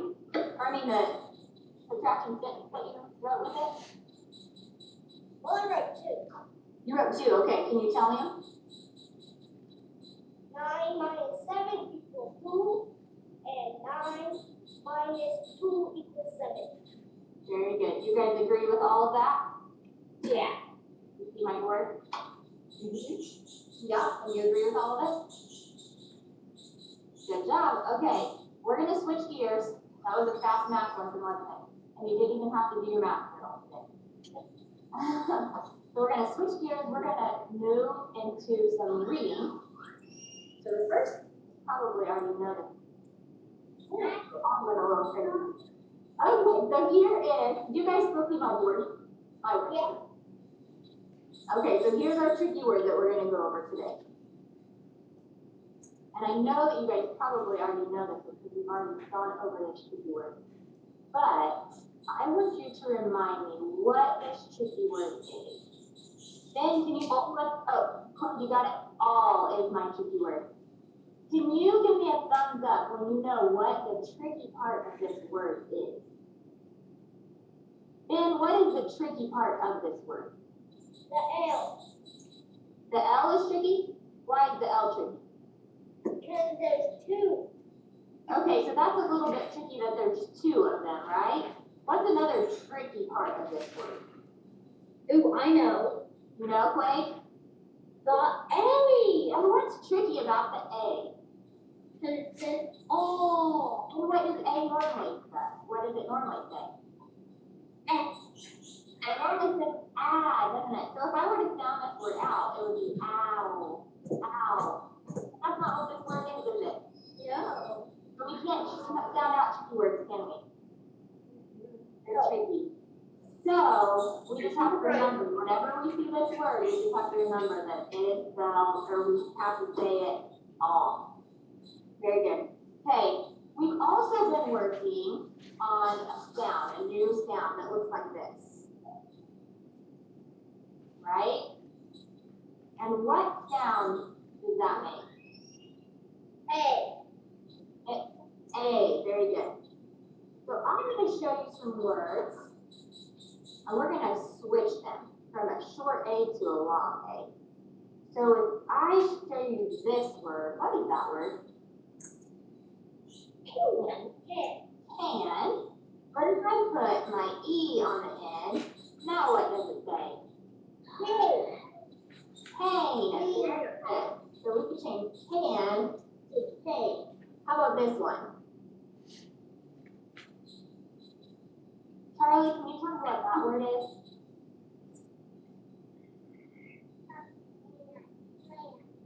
Plan. Very good. So if I add my E to the end, Charlie, what's my word now? Plain. Perfect. If I have this word, Quade, what is that word? Hat. Hat. If I add my E to the end, now what's my word?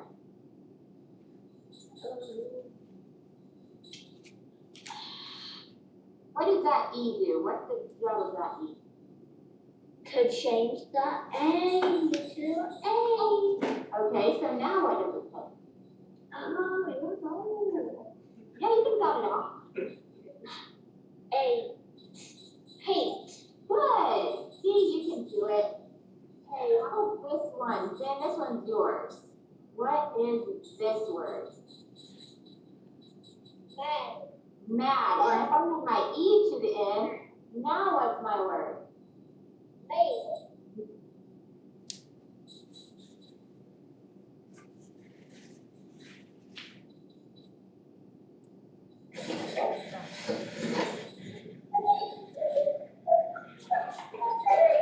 Okay, so now we have parents of Charlie and parents of Ben and parents of Quade. I lost my. So we have Amanda, which is Charlie's mom, and we have Sam, which is Ben's dad, and we have Shauna, which is Quade's mom. So the first question I'll give to you, Shauna. What have been challenges that you've worked through while working with your child in a remote environment, and how have you overcome those challenges? Goodness. It has just gone so well, for us, and I know I'm just in a different situation than most parents are, but, one of the things would be just some of the distractions, just everybody being on video and those households maybe having multiple kids doing remote, you just hear, some of the background noise, so that has kind of been a challenge because then he gets interested in what's going on in, another kid's house, so it's just kind of reminding him, hey, we're not doing that, you need to focus on your teacher, and he, straightens around pretty quickly, but that would be something that just, background or just getting distracted by something else just because he's at home and it may be a little looser of an environment than if he were in a school, in a classroom. Yeah. But really, he's handling it better than I didn't know what to expect, but he's doing very well. Good. Sam. Same question. What have been some challenges you worked through while working with your child in a remote environment, and how have you overcome those challenges? I think we're the same. It hasn't really been too challenging. I think we were more worried about the way it would go than they were. They did, both him and his brother have gotten great. And so they haven't had to overcome anything. They just fell right into it and just took it off. So it's just been going real smooth over here. Good. And Amanda, how about you? Yeah, I would agree, it's same distractions and stuff. My issue too at home is I have 2 kids that are doing the remote type style, and so they tend to distract each other, I guess. Yeah. Well, with all the kids and the other, on the computers, you know, so, we got through that by, you know, separating them out in different rooms and making sure that they're not distracting each other. But other than that, it's been fine. Great. Way better than I thought it was gonna be. Good. That's good to hear. Yeah. Okay, next question. How do you keep your child motivated to do his or her work? John, I'll start with you again. Oh, okay.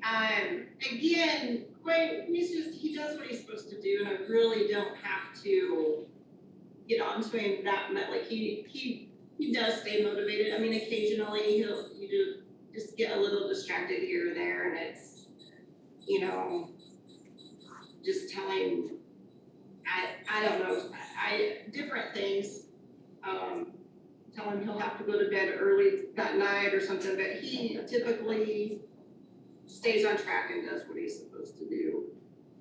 Good. Sam, how do you keep Ben motivated? Well, since we are at home, we take like a little break, take like distractors or something, and that helps. We can use that. And then Halloween helps. We got a whole bunch of candy, and so candy, if you do good. That's the way we've been doing it.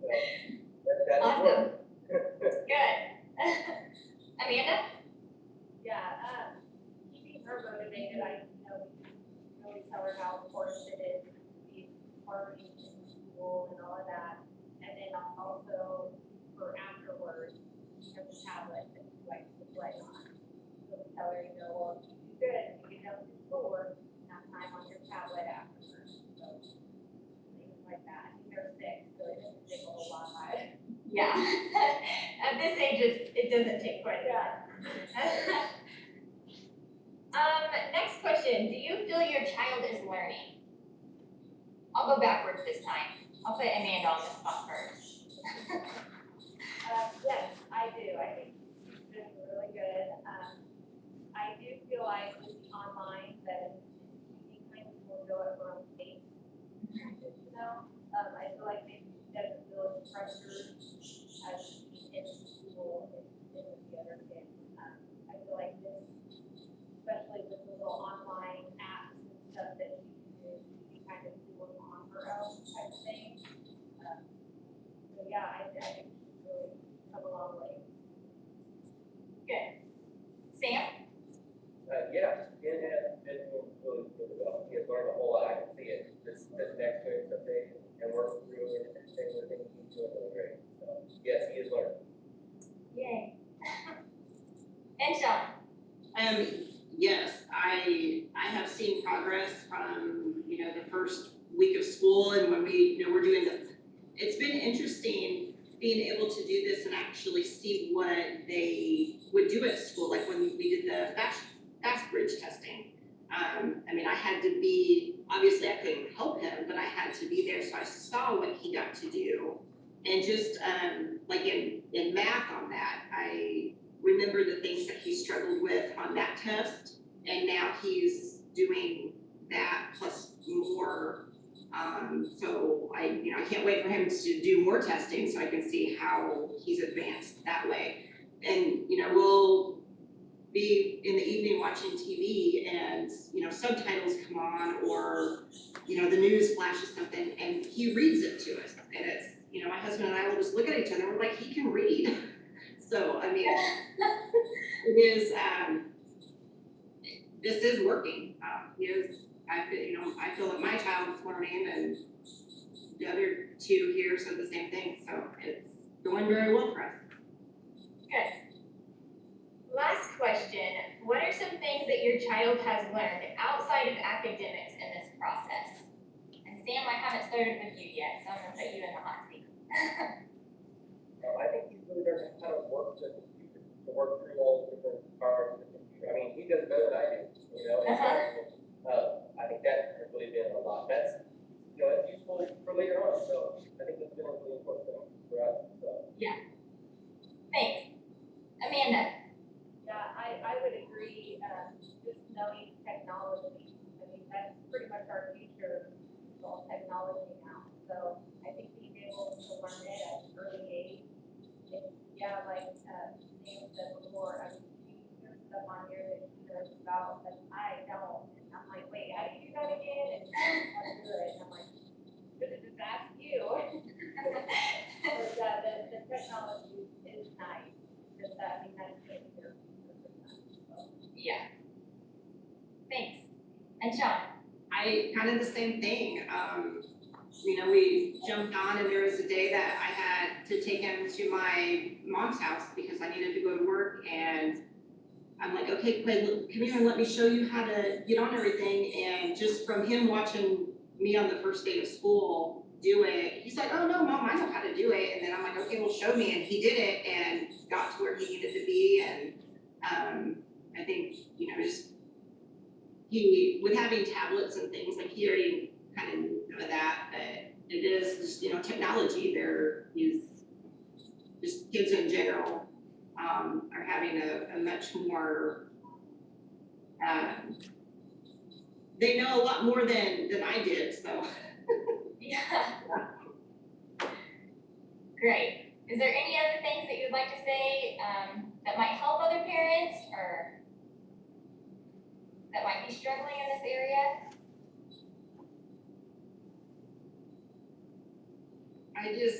If they are struggling, I would just, you just do the best that you can and every child is different and everybody's gonna learn in a different way or at their own pace. But this is something if you find that they're getting frustrated, it might be a thing where you offer them something, give them a little break. Sometimes just having a 5-minute break and then they're ready to jump back in and do the 30 minutes of, whatever it is that they needed to finish. So it takes time. Time and patience. Yep, Well, thank all right. you guys so much. Thank you. Thank you.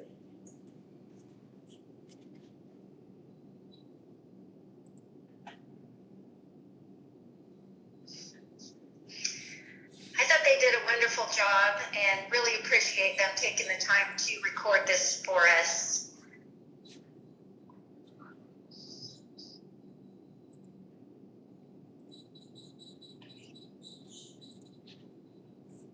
Yes, anybody have any questions?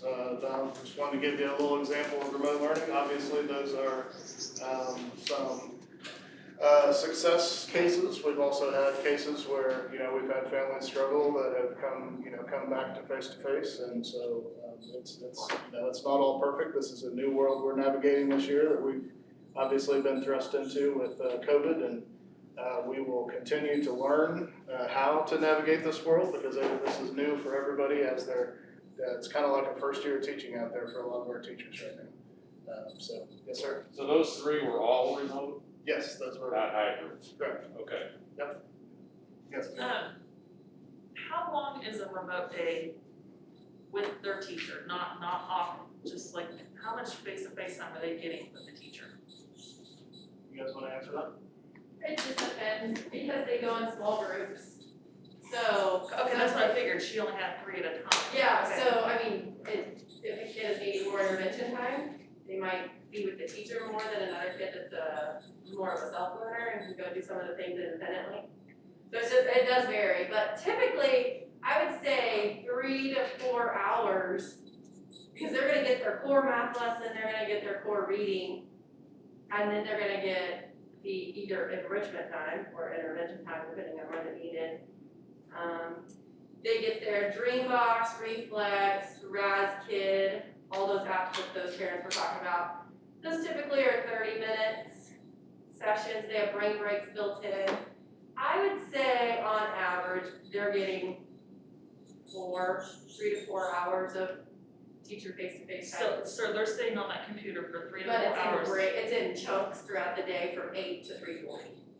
So they have to like, so are they broke down in their tiers? So like she has all her tier 1 coming in at 8 o'clock? They're grouped, yes. Okay, so you're But- saying that they're getting that more intervention time, so or that would be more feasible if they're broke down in their tiers, is that what you're? Yeah, definitely. Yeah, and core, like math lesson might be to all of them at once. Okay, so they're logging in several times a day to get that. And the teachers are on all day long, yeah. Okay, The teachers are on all day, and that way the kids can pipe in and say, hey, I don't understand this, can you help me out? And the teams would.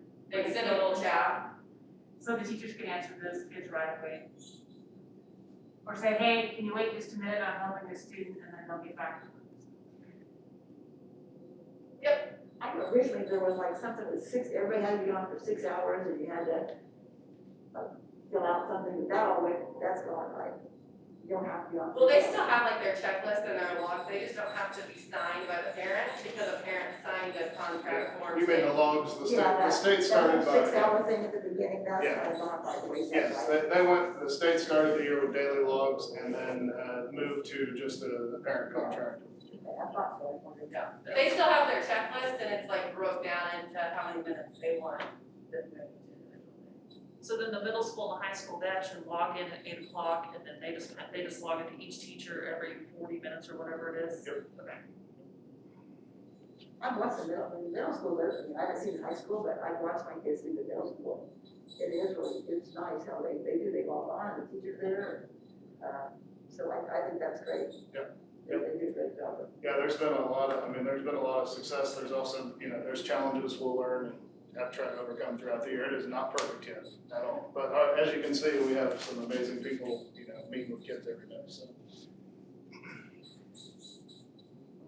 Thanks, Jim, for taking the time to get all that put together. Yeah, thank you, Jen. Thank you.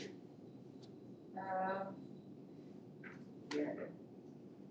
The winter sports league guidelines. Yep, we have to make another phone call.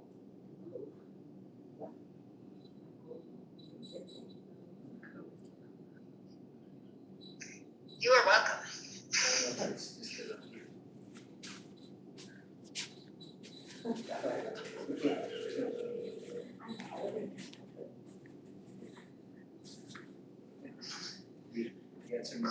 Luke, you are on speakerphone to the board, sir, and you are up.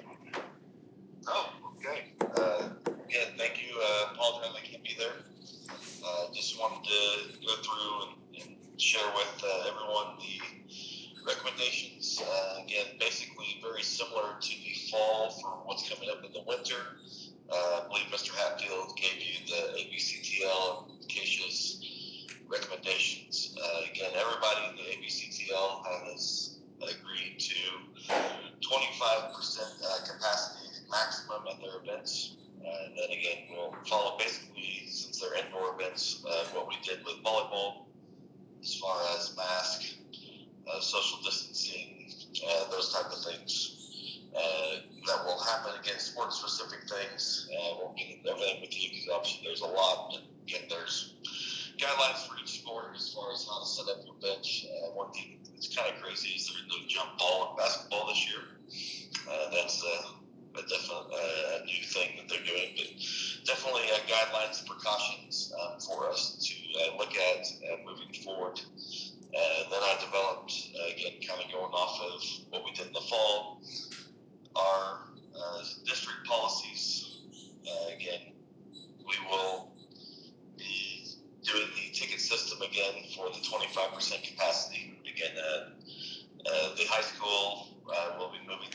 digital tickets that we've seen in some other places that we've worked with. This will allow us to have codes and give tickets to specific people, and then with a day left before the game, we can open it up. If we have any left to the general public, get rid of come to the office and pick them up. If we have any, again, middle school will still kind of be on the ticket system with cash, those type of things. There are some events that we will probably have to look at with no fans. I know we host the middle school girls basketball tournament, and that's having 6 teams come in, and we host a wrestling invitational. Again, with the amount of teams that are in there, we're probably already at our 25% capacity. So again, we're working with streaming things and those type of things. Obviously, when we go on the road, again, we have to follow the home guidelines. You know, if we go to Reno County or Sedgwick County or Cali County, again, and things are changing every day, as you guys well know, with things that are going on. We are going to expect everyone to wear masks indoors at all times. Again, that is an expectation we have during the school day, and that is an expectation that we will have. Again, officials and players, while they're playing, will not have to wear masks. They may, but again, everybody else, if you're on the bench, coaches, scorekeepers. Again, we talked about pep bans. Again, Keisha has guidelines for pep bans and how to spread them out. So we are planning on a pep ban. We are planning on cheerleaders with their guidelines and restrictions. And then we are planning on our prepackaged limited concession stands. So that's everything in a jumbled mess there.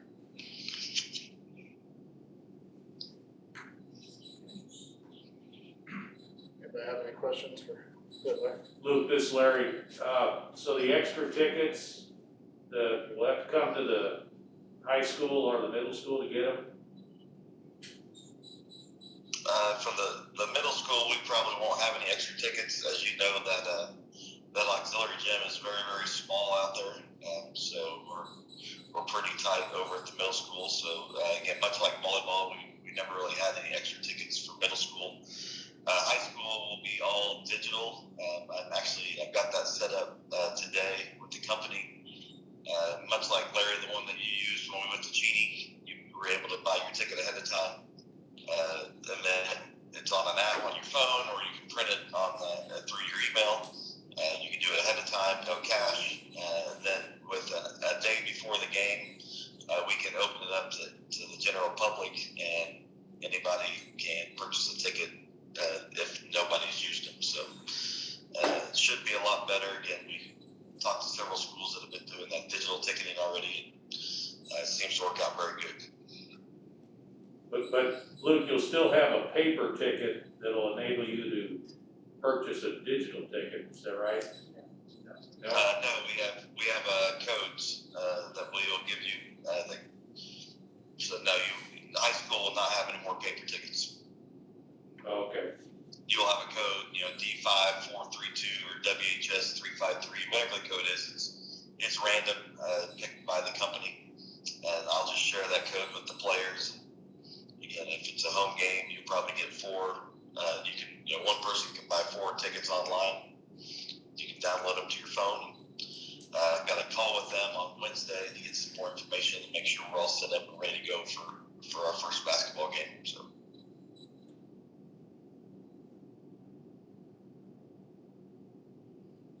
Questions? Any questions for Luke? Good, thank you, Luke. Okay. Thanks, Luke. Thank you, Luke. Appreciate it. All right. Thank you again. Apologize, can't be there. Have a good night. All right, thank you. Okay. Just wanted to get the board updated on that. Let me get Luke in front. We asked about K-5.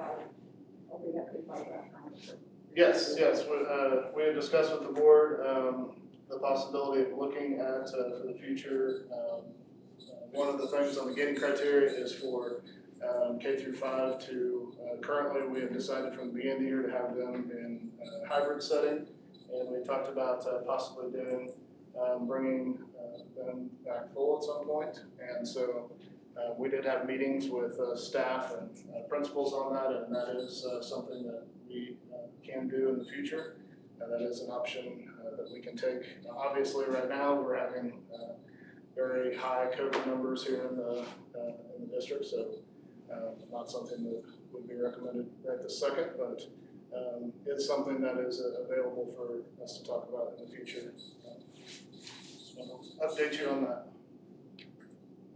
Thanks for doing that. I know it's a lot of work. You have to measure 6 feet. That's Sure. That'd Yep. be a lot of work Yep. to do. Yep. So I know And we have a lot of that information, keeping it pretty general tonight time-wise, but we have a lot of that information if anybody's interested. Thank all the principals, everybody that took the time to. Yep. And I'm sure the teachers also know that, so Yes, they did. thank you for that. Yep, thank you. Okay, facility rental. I put this on here just because, you know, I'm sure we all got emails about, Luke Scott saying that, they've always, Little League Wrestling has always used their high school. And, so I just kind of want to clear up, I think I misunderstood. I know we did both and all that outside people, and groups into the, gyms and things, but my understanding of that just at that time was, outside things like, somebody have a family reunion, or the glass people come in and have a convention, or just somebody outside of, that doesn't usually use our school. So, and I know we allow the rec basketball, that will be there, volleyball, that they're involved. I just assumed it probably still mean the athletic people that still used it. So Little League Wrestling has used it every year without cost, and, it's Jeff DeShawn and Luke Scott. I just wondered if everybody else thought like I did, or do we think we did let them use the wrestling and practices like they had in the past? My only hesitancy on it is that they'll be using mats and the sanitation of everything. That's my only hesitance that I have. Didn't they say that they would sanitize or? Yeah, they've always done that, but now they would, I had quite a, little bit, just emails back and forth with Luke and, Luke Scott and, then Mr. Jarman, because I have lots of questions and I want to be, I said, and I know they hold a big tournament here, I didn't think that would be feasible No. at all, because, but if they just want to use it for practices, so that might be a possibility. They would sanitize like always, first and foremost, I asked if they, had a fee to pay before, and no, they never had a fee that they paid before. And it's all running kids, so it's not like a MAYE thing where there's other kids from other towns. And so I just kind of want to open it up and see if it would be possible for them to continue to do what they've done for a long time. If not, then, okay. Well, waiving of the fee is fine, but we've got to make sure that they, clean it up after they're done, sanitize it as possible.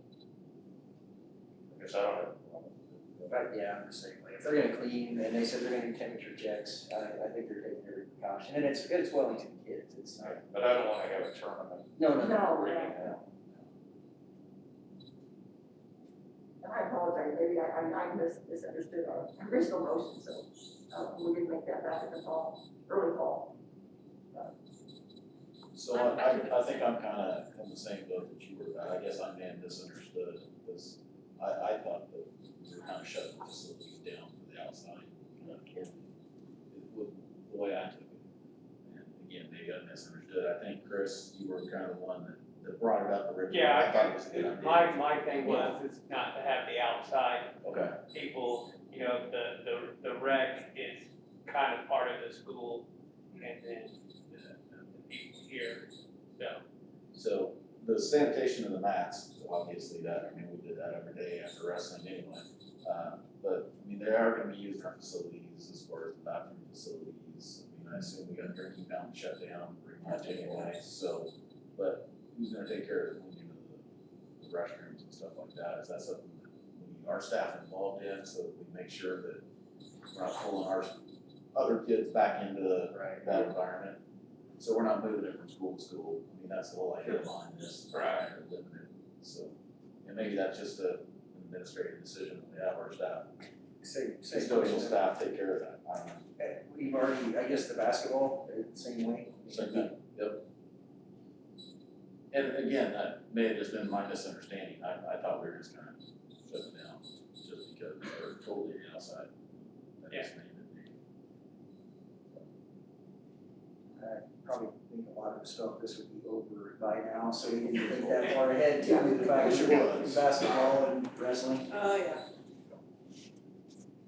So I guess I kind of look for motion to hit, let them, do we need a motion to let them? I would just want you, yeah, I believe we have it in the plan, so we would need to reword it, so I would say yes, a motion and. You know what the wording exactly is in the plan? It was basically no outside visitors, but the rec was something you guys had decided would continue the rec relationship. So we've kept all outside visitors from renting facilities ever since, including MAYB, also, people who have contacted us. So I would just want clarification whether it's all groups that contact us now, or whether it's just the specific group, or how that works for, just for administrative purposes.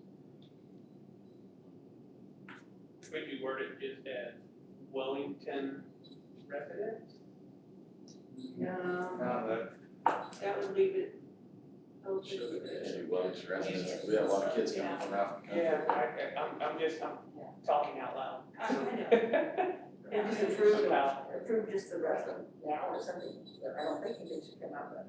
And you could have groups approach, that's another way you could do it, you could have groups approach the board if they're wanting to do Yeah, that. I would say it's a good, of course, then you turn, you gotta do one or all, you can't Yeah, just. all or nothing thing. You can't, because if even, if it gets worse and we have to shut down, they're still gonna say, well, you let this group do it and we can't. Some people aren't gonna understand that we had to because it got worse. I don't wanna start picking and choosing between basketball and wrestling. No. But how many other groups conceivably? True. Is it basketball and Basketball, wrestling? For the most part, yeah. And again, is basketball gonna be having, you're not gonna do tournaments, obviously, but how's it gonna be limited to? They've got teams from Udall. Right, yeah, that's, where the wrestling is just wanting to practice there, right? They're not wanting to, they want to host matches, I remember. No, I think it's practice. I think there will also be basketball teams that wanna practice if we open it up. Would that mean opening it up to all the schools then? Because with basketball, almost all of the elementaries. Yeah, that's all the rec, though. Pretty much the rec's the only one that goes to the elementaries. I guess my thinking is we're having this COVID right now into our school, and we're basically, we use the guideline for red, basically. So my thinking is it has worked so far. Maybe we just leave it alone until we get out of being red. But that's just me. From written anything out. Dee, can you, I'm not understanding you, Chris, can you explain that a little bit? I mean, we're not stopping the record fighting because it's red. But again, the rec is part of the school. But they're really not. But I don't know, I'm just saying, we're in this COVID where we've been at red for 2 weeks and just adding more and more.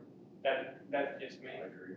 That's just me. I mean, we're gonna add more into the school, just keep adding that. And, I'm just saying right now with COVID and we're at red that.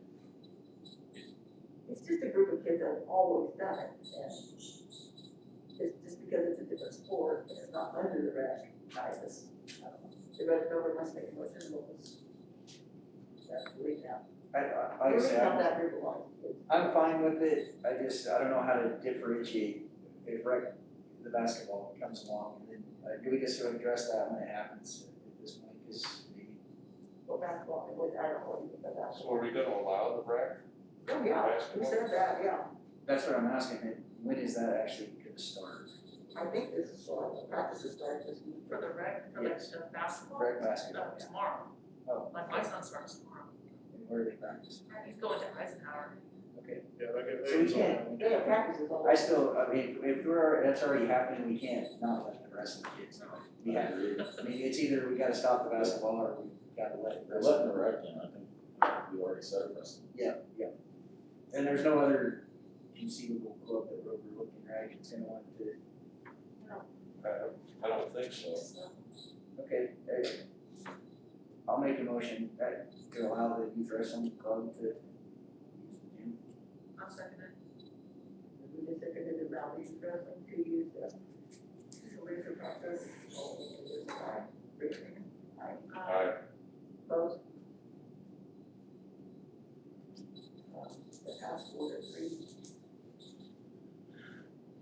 So any future groups, because we just said youth wrestling there, any future groups, I'm gonna have them approach the board? I think that'd be, Okay, got it.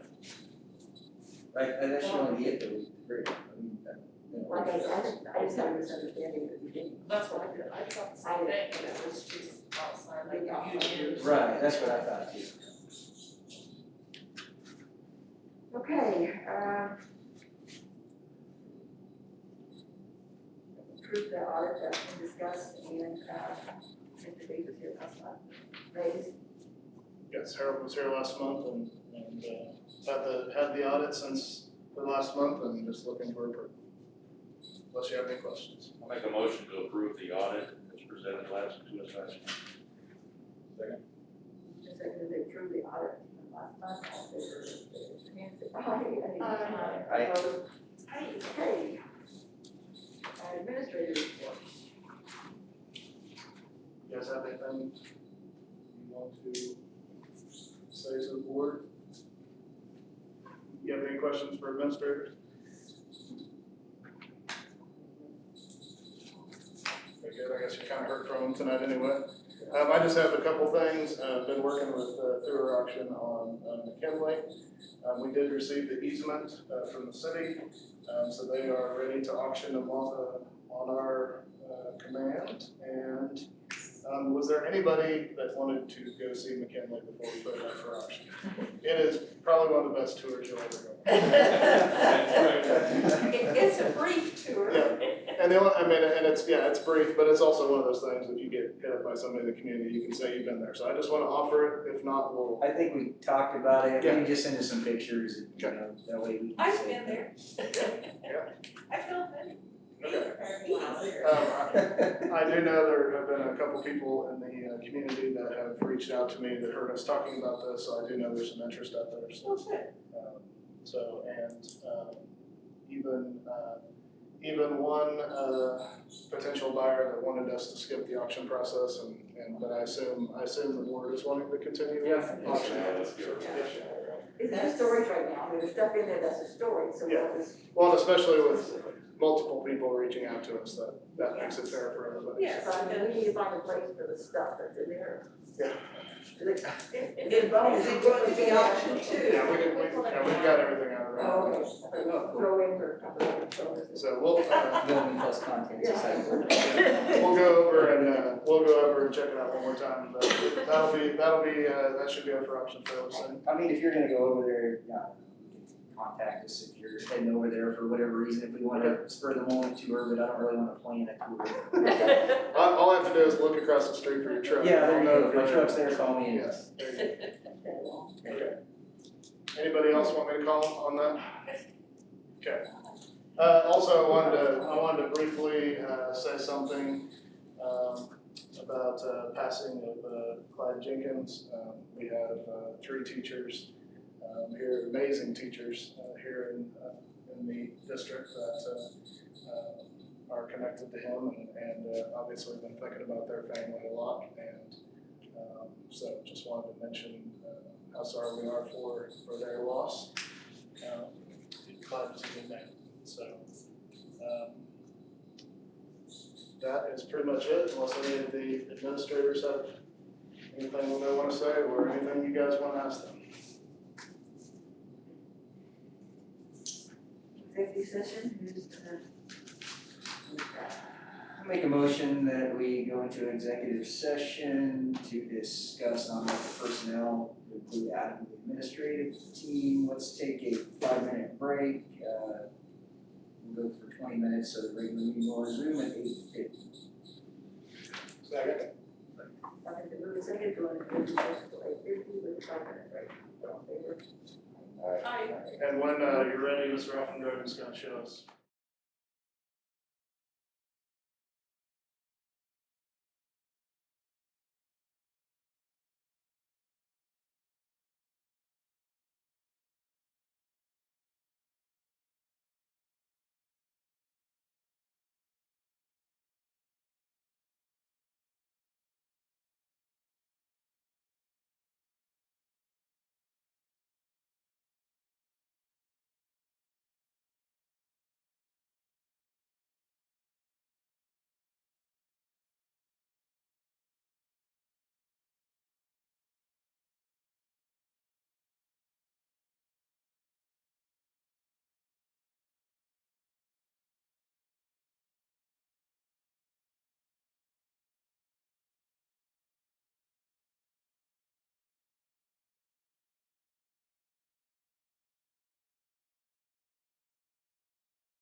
approve the minutes of the October 12th meeting. Approve payroll and bills, payroll $1,089,514.38. Bills $662,226.22. Transfers at risk $200,000. Regional $50,000. Personnel. Approve resignations for Brooklyn for high school assistant boys basketball coach. Approve new hires, Robert Nichols, flow custodian for the high school. Patrick Mitchell, flow custodian for the middle school. Troy Wiley, SRO. Piper Fisher, para, Washington Elementary. Colton Zimmerman, high school freshman boys basketball coach.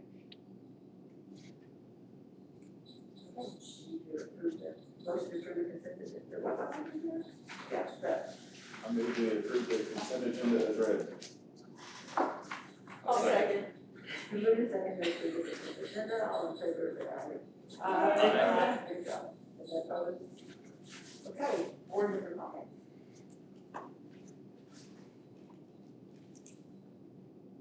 I wrote down, I would just like to, thank the band for playing during football. They had to be in the end zone. I had parents asking me if they could please go to the stands, because they're there to watch their kids too perform and everything, and of course, because of the instruments and all that, they understood, but I just think they need to be commended for, to get out there and be in the end zone. They did a great job, I agree. Yeah. And it was nothing against the band, it's just trying to give more Yeah. space for fans and social distance, but yeah, they did take one for the team. Let them know that they were appreciated and that wasn't that. They're not